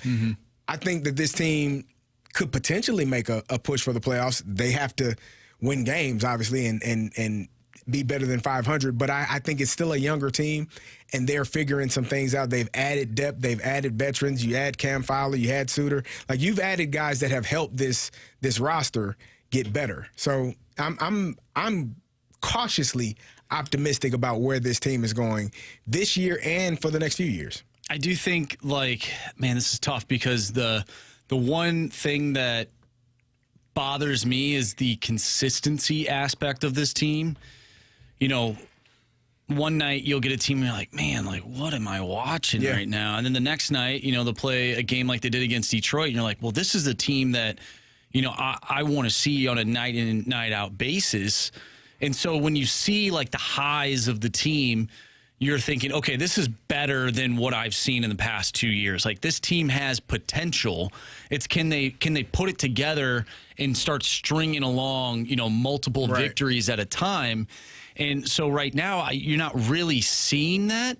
So I would say that they are what their record shows they are based on the consistency or lack thereof in their game. But I think when you really watch the games and how these players have played in the past, not only this year, but in previous years, that there is more to give. And they know that too. It's no secret. So I think as a Blues fan, you should be optimistic from the standpoint of this team does have more to give. And when they end up doing that over a span of time consistently, yes, this team is actually better than what their record shows right now. But that's the thing. Are they going to keep doing it consistently and coming in and night out and playing games like they did against Detroit? Well, I think it when you are a team that is still younger and still figuring things out, you're playing teams that are, if the playoffs started right now, the Panthers, the Lightning, the Devils, the Stars, those are four of the teams you lost to. Yeah, those are great teams. So you can't get too frustrated for sure when you're playing upper level teams when you're not to that level yet. All you can do is, as you said, keep playing the game hard, keep playing it to the best of your ability. And as your team gets more talented, then you start to be able to compete and beat those teams. And now you're looking at it and saying, yeah, a few years ago we were struggling against the upper echelon teams. Now we're as competitive and we have a chance to win those games. So for me, I think that's what it boils down to, just playing better competition and knowing that your team is not quite there yet, but eventually they will be. I think what's frustrating is, the games against Dallas and Florida, the two games that went to overtime, very tight games, 1-1 games, and then you lose in overtime. I think, watching those games, you're thinking, man, we're right there. They're not even playing great hockey either. And so when you think and you're like, when this team plays good hockey and they're playing the way that I think they can play, this team is a playoff team. Right.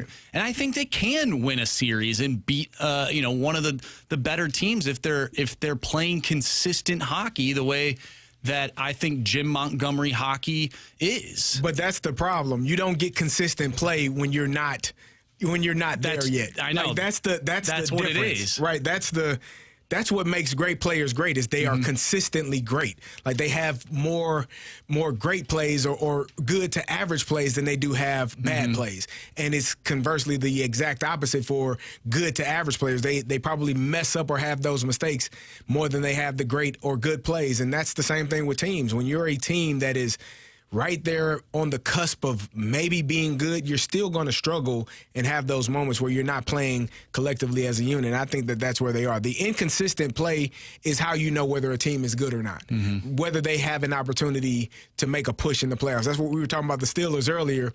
Right now, no, because they are too inconsistent in all things. When you are a good team, you're clicking in all phases at all times. Do you have mistakes? Are there times where you have lapses? Yes, but those are few and far between when you're a really good team. Man, I'm thinking about the Steelers, and there's just two plays in the Steelers, Marshy. Both losses against the Ravens and the Chiefs, where I'm thinking if these are touchdowns, this game is completely different. And obviously it's the Russell Wilson fumble against the Ravens.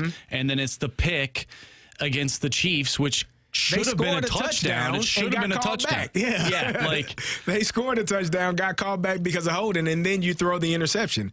That game is different if you score on that drive. It was 16-10 at halftime. If you score on that drive, you might be up by a point. So that changes. But again, that's the difference between good teams and bad teams. They finish those drives with points, some kind of points in those situations, and the Steelers didn't. And you're looking at the Blues right now. The inconsistency is the thing that is frustrating, but it should give you some hope because I think this team is trending in the right direction. Oh yeah, no, I think they are, and obviously we'll find out tonight if they continue playing the way that they did against Detroit. I know there's a break, but the Predators are not a good team right now, and this is a game that I think you should win. Go get it. That's Andrew Marshall. I'm Carey Davis. Six Pack is next when we return on the Fast Lane.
the question. It's time for the Fast Lane to answer your sports questions. I want to ask you a bunch of questions, and I want to have them answered immediately. Asking me all these weird questions. Answer the question. Answer the question. Answer me! The Sports Six Pack is brought to you by Paramount Men's Medical Center. Suffering from ED or PE? Your first treatment is free at ParamountMen'sMedical.com.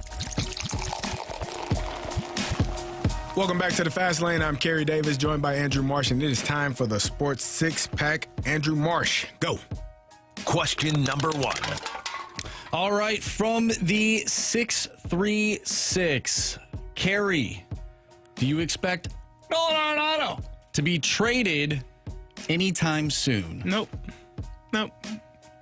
I don't. I mean, I think he it feels like we talked about this earlier this week and last week when we got the news that, he nixed the trade to Houston, didn't want to go there, and then we found out that there was actually a trade on the table from the New York Yankees that I guess the Cardinals nixed. And so that happened before the Houston trade opportunity. And so I feel like, Nolan Arenado is a guy that has the opportunity to go where he wants to go because he does have that no trade clause. If it's a team or an organization that he does not feel comfortable in, if it's an organization that he doesn't feel fits him or fits what his goals are for the future, only he knows what those are.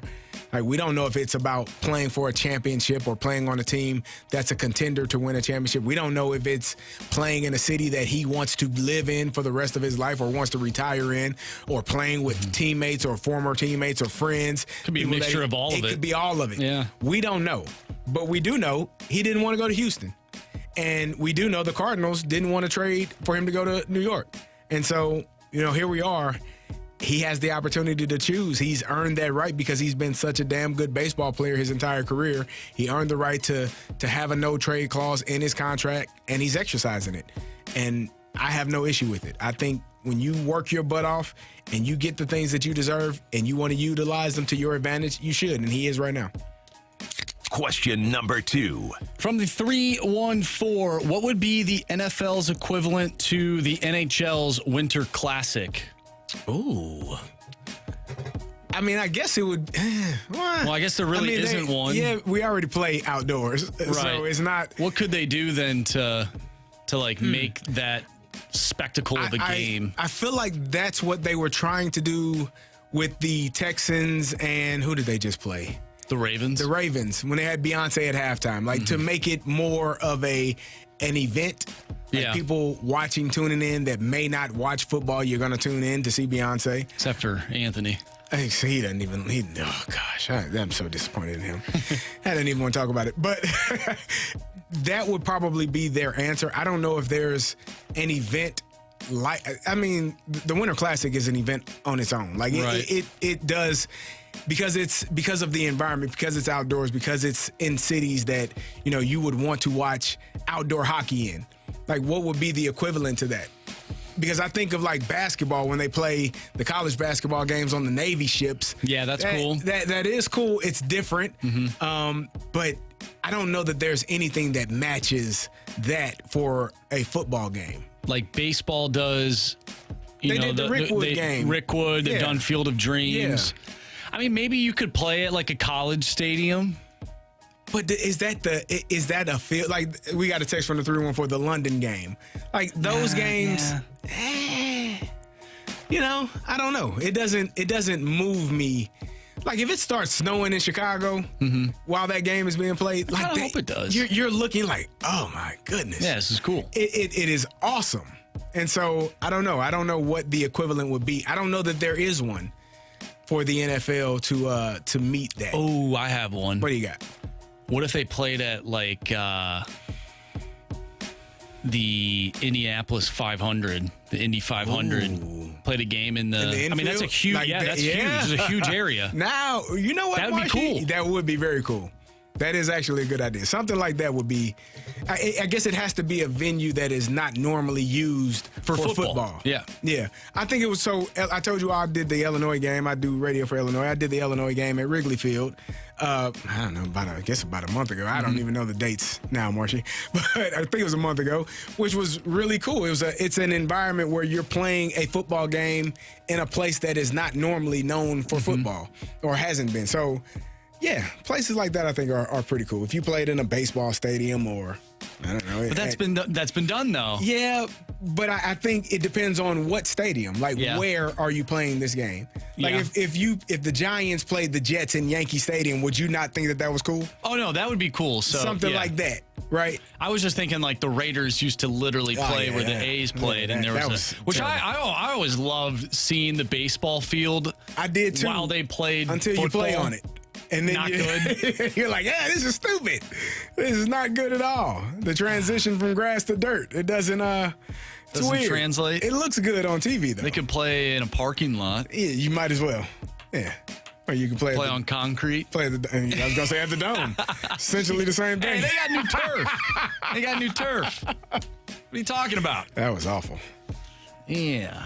I told you, I think I got a staph infection at that Dome. Really? Yeah. My senior year in college. You know, we played the Mizzou, Illinois. I don't talk about that series much in football because we didn't win a game, not a game when we played here in St. Louis, Mizzou versus Illinois. We lost every one of them. I lost 2 of them my junior and senior year. But my senior year, I got a staph infection, which came up on Tuesday the following week. But I'm about 85% sure that it came from that turf. Ooh. Yeah. Yep. Pretty sure. I don't like that. Nah, not great. Well, it's not there anymore. So good. Question number 3. All right, from the 636, would you rather play in the snow or in a sloppy rain game? Snow. Well, I've played in both. They both are, again, it looks much better on TV when it's snow. It's not really good. If you are a person that wears gloves and you have to catch passes, your hands are going to be soaked, so you got to take those off. But I would probably say snow than rain, just because it feels like that rain. It sits there in the grass. It's difficult. Both are not good for offensive players that have to handle the football.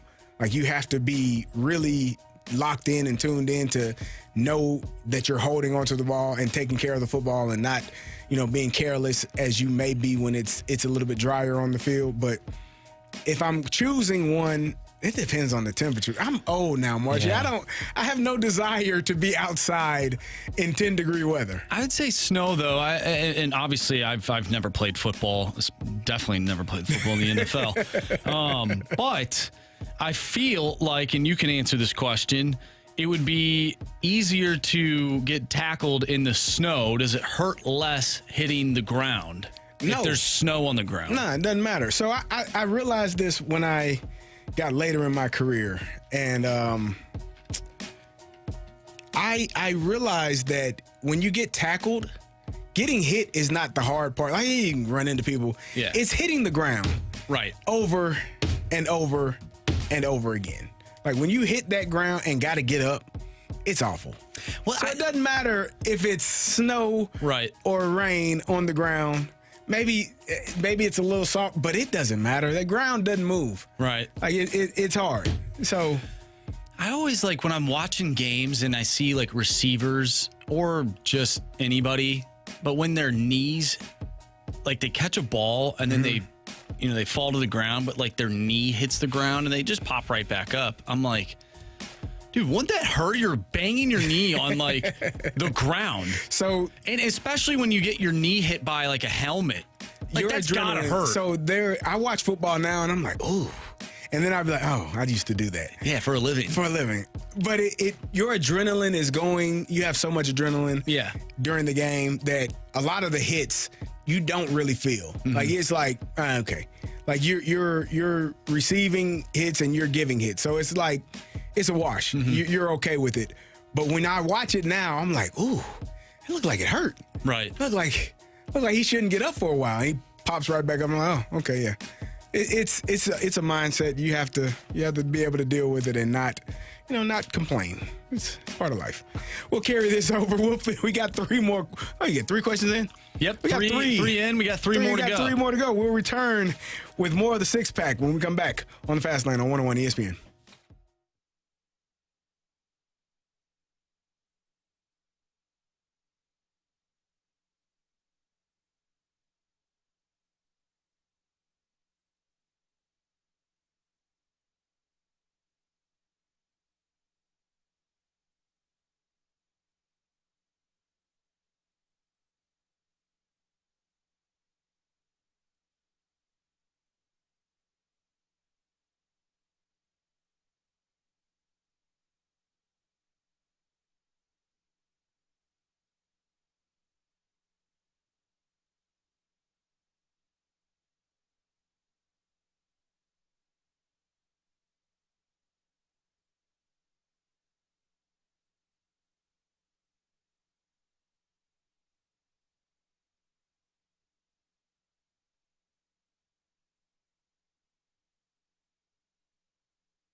101 ESPN Sports Center.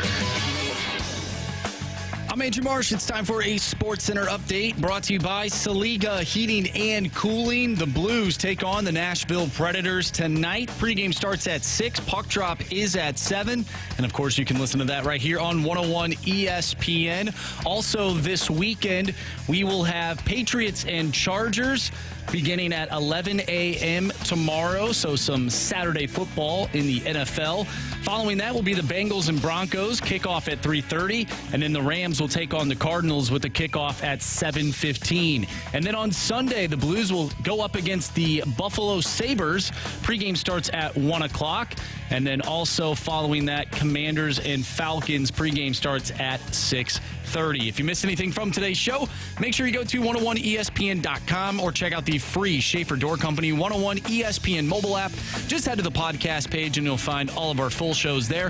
And it's all brought to you by Dobbs Tire and Auto Centers. We have part 2 of our Sports Six Pack coming up next, so get your questions in to the Air Comfort Service text line 314-399-9646. Part 2 of the Six Pack next. I'm Andrew Marsh, and the Sports Center update is brought to you by Saliga Heating and Cooling, an independent American Standard heating and air conditioning dealer.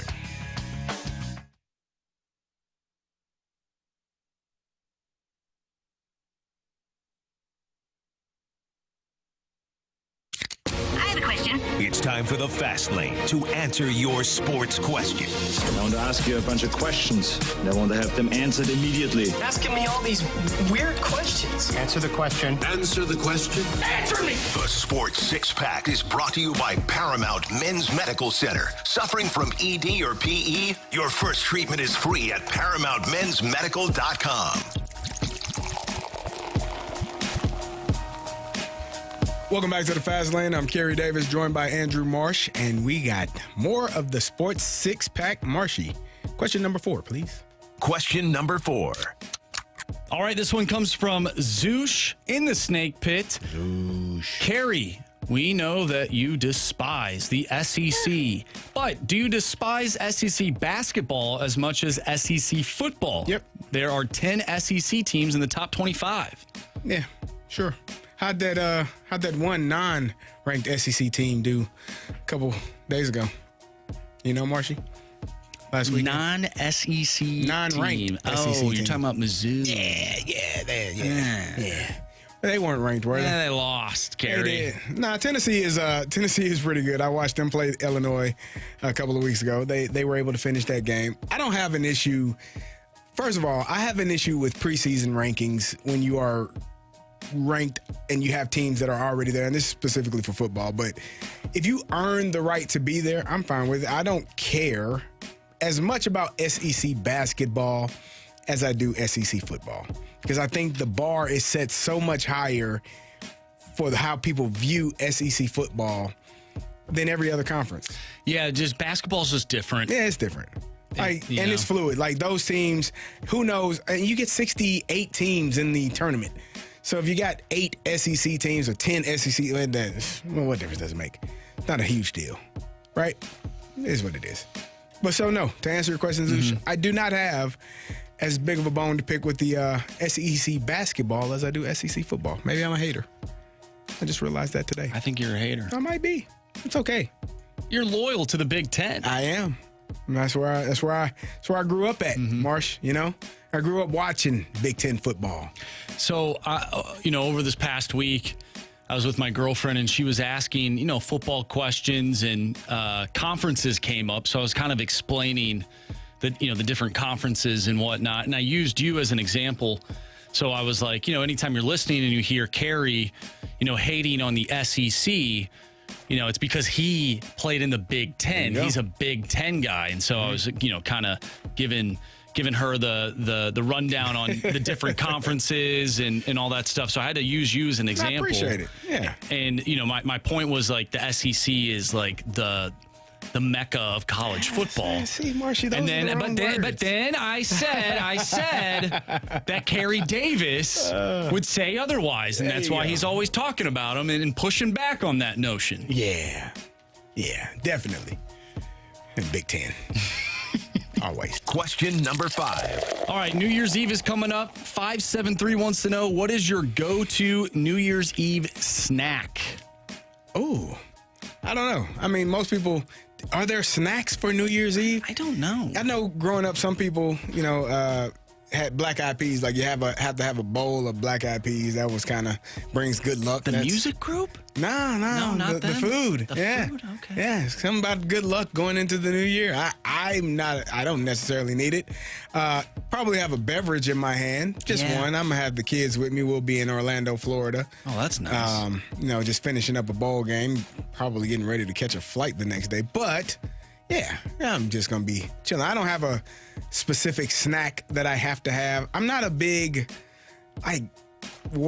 certain times you got to do this at this time. Like I don't have a lot of superstitions in regard to that or certain things that I have to have for certain holidays. I've never thought about that. Yeah. Like a snack. What are some options? I don't know. Like, what are the options that people have? I have no idea. Like I don't know how to answer this question. All I know is typically I have like champagne. Yeah.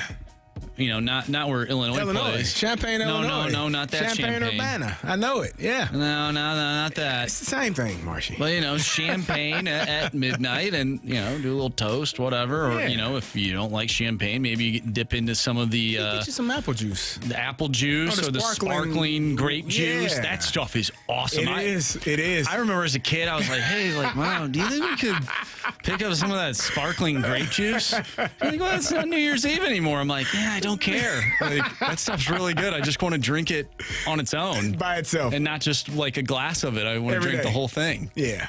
That stuff's good. I don't know, maybe Cheez-Its. Cheez-Its. Yeah, you like Cheez-Its. We established that. I'm going to the Cheez-It Citrus Bowl. Is that what it is? That is. The Cheez-It Citrus Bowl. Yeah. That doesn't make any sense. I don't, what happened to the Cheez-It Bowl? I don't know. Maybe they got new naming rights. Who knows these days, Margie? We didn't do our... We never did bowl or no bowl. We didn't do it bowl or no bowl. It's unfortunate because we actually should have done it. But it is the Cheez-It Citrus Bowl in Orlando, Florida, December 31st. Some of the bowl Illinois games, versus South Carolina. They're so dumb. Like it's the Tax Slayer, like blah blah blah bowl, or like my favorite back in the day was it's the Meineke Car Care Bowl. Like, what? It was one bowl game. What was the game? We were talking about it when we came in on Monday, but I can't remember what team played. And the name of it was so strange. I was like, this is definitely not a bowl game name. I'm looking for it right now. Played. It was not. Oh wow, where did it go? I don't know what the name of it was, but it was an interesting name that I was so confused by and bothered by. But either way, yeah, bowl games are they have some strange names. Mark. Well, what's your favorite, like, not New Year's Six type bowl, like back in the day, or it could be now, like the Poinsettia Bowl. This is the one, the Staff DNA Cure Bowl. The what? There you go. It was Ohio and Jacksonville State. Remember we were talking about it. Oh. It was the Staff DNA Cure Bowl. Friday, December 20th. It was Ohio and Jacksonville State. That game was called the Staff DNA Cure Bowl. Yeah. Never right there. Yeah. You got the Game Above Sports Bowl. That was a great one. Toledo versus Pittsburgh. I don't even know what Game Above. What is that? That was the Game Above. It was 6 overtimes. Marshy, lock in. Game Above. Game Above. The Liberty Bowl. That's always been a good one. We have like the Holiday Bowl. The Holiday Bowl's been around, but like they just changed the name. Like the Fiesta Bowl, they changed. I was super upset when they changed from the Tostitos. Yeah. Because Tostitos, I'm like, yeah, it is the Fiesta Bowl. Like, they're down in Arizona. Like, I want to eat chips. Like, when I watch this, like, I want to. And now it's the PlayStation. I think it's still the PlayStation. I have no clue. Which I have nothing against PlayStation. ReliaQuest Bowl, which I believe used to be the Outback Bowl, which was a great name for the bowl. Yes. That was one. That was always an SEC versus Big Ten team. which I'm pretty sure that the ReliaQuest Bowl, because I'm not mistaken, I'm pretty sure that was the Outback Bowl. Who can keep up with all these names? Well, it's not even the PlayStation Fiesta Bowl anymore. It's the Verbo Fiesta Bowl. Here you go. The Serve Pro First Responder Bowl. Good luck. What? Like All-State Sugar Bowl. That's been around for quite some time. The Capital One Orange Bowl. That's there you go. The Goodyear Cotton Bowl. Like, these things have been around, so at least they're keeping. I think Prudential's been with the Rose Bowl for quite some time. But, like, with the Chick-fil-A Peach Bowl, like, I don't think of peaches when I think of Chick-fil-A. Well, I'm okay with that because it is in Georgia. I get that. Yeah, I'm okay with that. The Snoop Dogg Arizona Bowl. Oh, no, that's not a real bowl. That is a real bowl. Where Miami of Ohio, that's Anthony's favorite team because they're a MAC team. Colorado State, Snoop Dogg Arizona Bowl in Tucson. Yeah, too many weird names. Hard to keep up. You got the Bad Boy Mowers Pinstripe Bowl? Or is it Mowers? Bad Boy Mowers, yeah. The Pinstripe Bowl, that used to be the New Era Pinstripe Bowl, which was cool because, like, when I think of New Era, I think of, like, Yankee hats. Yeah. You know, I don't know why, but and then the Pinstripe, like, that's a cool bowl. Is this Snoop Dogg Bowl sponsored by Snoop Dogg? The Arizona Bowl? I don't know. Did he get the naming rights for a bowl game? He must have. I don't know. What about the Radiance Technology Independence Bowl? What is that? I don't know. They shouldn't be more than like a few syllables, you know, or a few words. Good luck. Whatever. They don't even have the Poinsettia Bowl anymore. It's not there? That's disappointing. No, they played that at Qualcomm. Makes sense why they got rid of it. I don't even know what question. Are we on question 6? This is the last one. Question number 6. Oh my gosh. 636. Oh, it's a funny text message. The Buffalo Chicken. I'm sorry. 573 says Buffalo Chicken Dip for the snacks. Oh, that is a good one. Yeah, I'm okay the with Buffalo that. Chicken Dip Bowl. And prime rib for Christmas. All right, Yeah. Okay. Simple question here from 618. Will the Blues make the playoffs this year? I think we're all wondering that question. I think that is a great question. I can't answer that. I don't know. Do they develop quickly enough? Are they going to be more consistent? Are they able to compete with the better teams in the National Hockey League and not, struggle or lose those games? They did take it to overtime versus the Stars and the Florida Panthers, which are really good teams. But are you able to compete at that level night in and night out? I think that's going to be the question. And until you see that on a consistent basis, I wouldn't get my hopes up for making the playoffs just yet. I know Marshy and Anthony, I believe, said that they would win the Stanley Cup. But yeah, don't hold me to that. Yeah, I don't know. You want to retract that? No, I don't. Okay. I don't until if they don't win, then if they don't make the playoffs, we'll cross that line when it comes. Well, we'll see. It's kind of a wait and see process right now for the St. Louis Blues. Hopefully, they are able to make the playoffs. I think this city needs a damn playoff, Marshy. We do. I mean, at some point, right?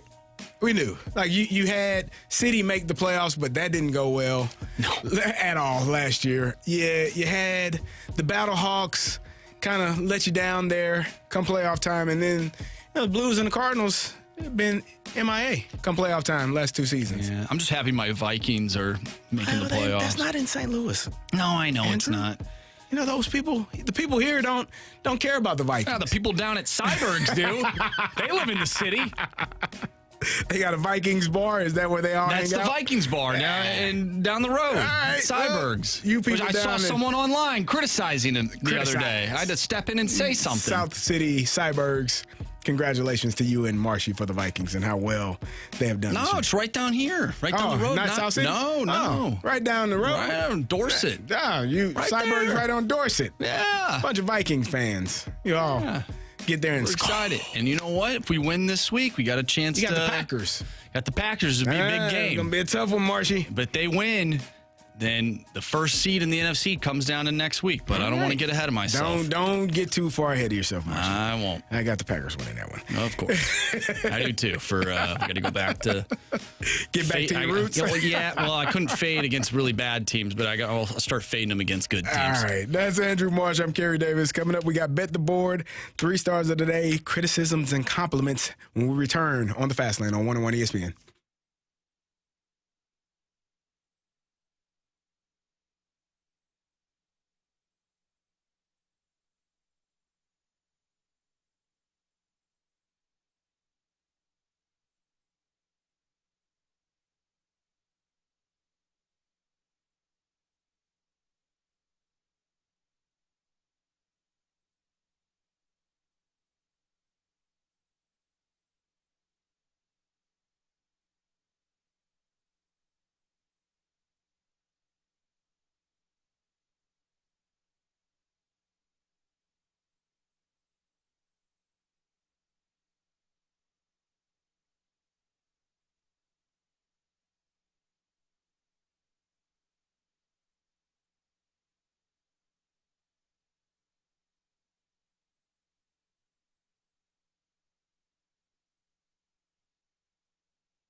back to the Fast Lane. I'm Carey Davis, joined by Andrew Marsh. If you missed anything from today's show, you can check it out on the 101 ESPN app, brought to you by the Schaefer Door Company, or check it out on the podcast, on the podcast, brought to you by Dobbs Tire and Auto Centers.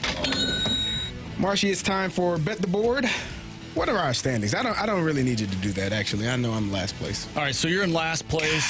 It really comes down to Anthony, Jamie, and myself. We are all tied with 8 points. Oh. So I do not have a parlay. You do not have a parlay. Anthony is going to use his parlay, so we'll get to that here in a second. But Jamie gave us his pick. He's going with the Bruins money line. Okay. He's going with the Bruins money line. I am going with Jordan Kyrou over 2.5 shots on goal tonight against the Predators. And let's get to Anthony's parlay real quick. He has Broncos over 23.5 points, Panthers over 19.5 points, Falcons over 20.5 points. So these are team totals. He's going with 3 in his Bet the Board parlay. He really only needs 2 of them, so that would stink if one of those missed. Yeah, well, Falcons for sure. I'm going to go with the Bengals -3 versus the Denver Broncos. And doesn't really matter if I hit it or not. No, it's been it a doesn't. bad month, man. At least you're leading in the light the lamp game. Yeah, there we go. I am doing that. Yeah. We got criticism and compliments? Well, Carey, we did get a criticism for you. Okay. What do we got? Well, someone said that you didn't know how to pronounce mower. Yeah. Criticism, learn to pronounce mower, CD. Well, here's the thing. Compliment, though. I could tell your heart was in it. It was. M-O-W-E-R. I automatically went to Brock Bowers. Yes. B-O-W-E-R-S.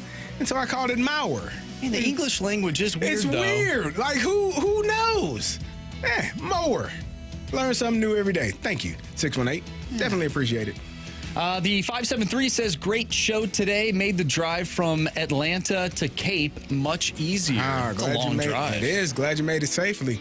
Nice drive, wearing your safety belt. And, got to be careful on the roads this time of year, Marsha. People get a little loopy as the year ends and not always locked in. So be safe as you're driving. If you're traveling for the holidays, if you're traveling for the new year, be safe on the road. Take your time. There's no need to get there in a rush. Leave early if you need to. Just be safe out there. Absolutely. All right, let's get to our 3 stars of the day before we get out of here. Our 3rd star of the day goes to bowl games that make sense. Yeah, well, names of bowl games that make sense. Some of them make no sense. Who knows? No. Yeah. The 2nd star of the day goes out to I Hate Paper Straws, neighbor. Oh, yes. Dealing with you, putting your dang on tree under his deck every year. Come on, man. Be better. Be better. Before we get to our 1st star of the day, the 314 says, don't want to hear any criticisms for you guys today. Good job flying the plane. I appreciate it. Thank you. Thank you. 1st star of the day goes out to our listeners for a great Freedom Friday and a great 2024. Yeah, we're wrapping it up. You will not hear from us again until, well, I don't know. After the 1st. Actually, I don't know what the schedule is. Don't get me to tell. I won't be here until the 2nd, I think. And Marshy, I believe it's the 2nd. Yeah, you'll be back. I don't know. We'll all be back at some point. Yes. Andrew Marsh, Jamie Rivers, Anthony Stalter, myself, Carey Davis, coming up in about 5 minutes. You got the Blues pregame. The puck will drop at 7 p.m. Blues versus Predators. Until next year, when we all return, and hopefully everyone returns safely, have a safe and happy New Year's Eve. Have a great New Year in 2025. Until then, we will see you.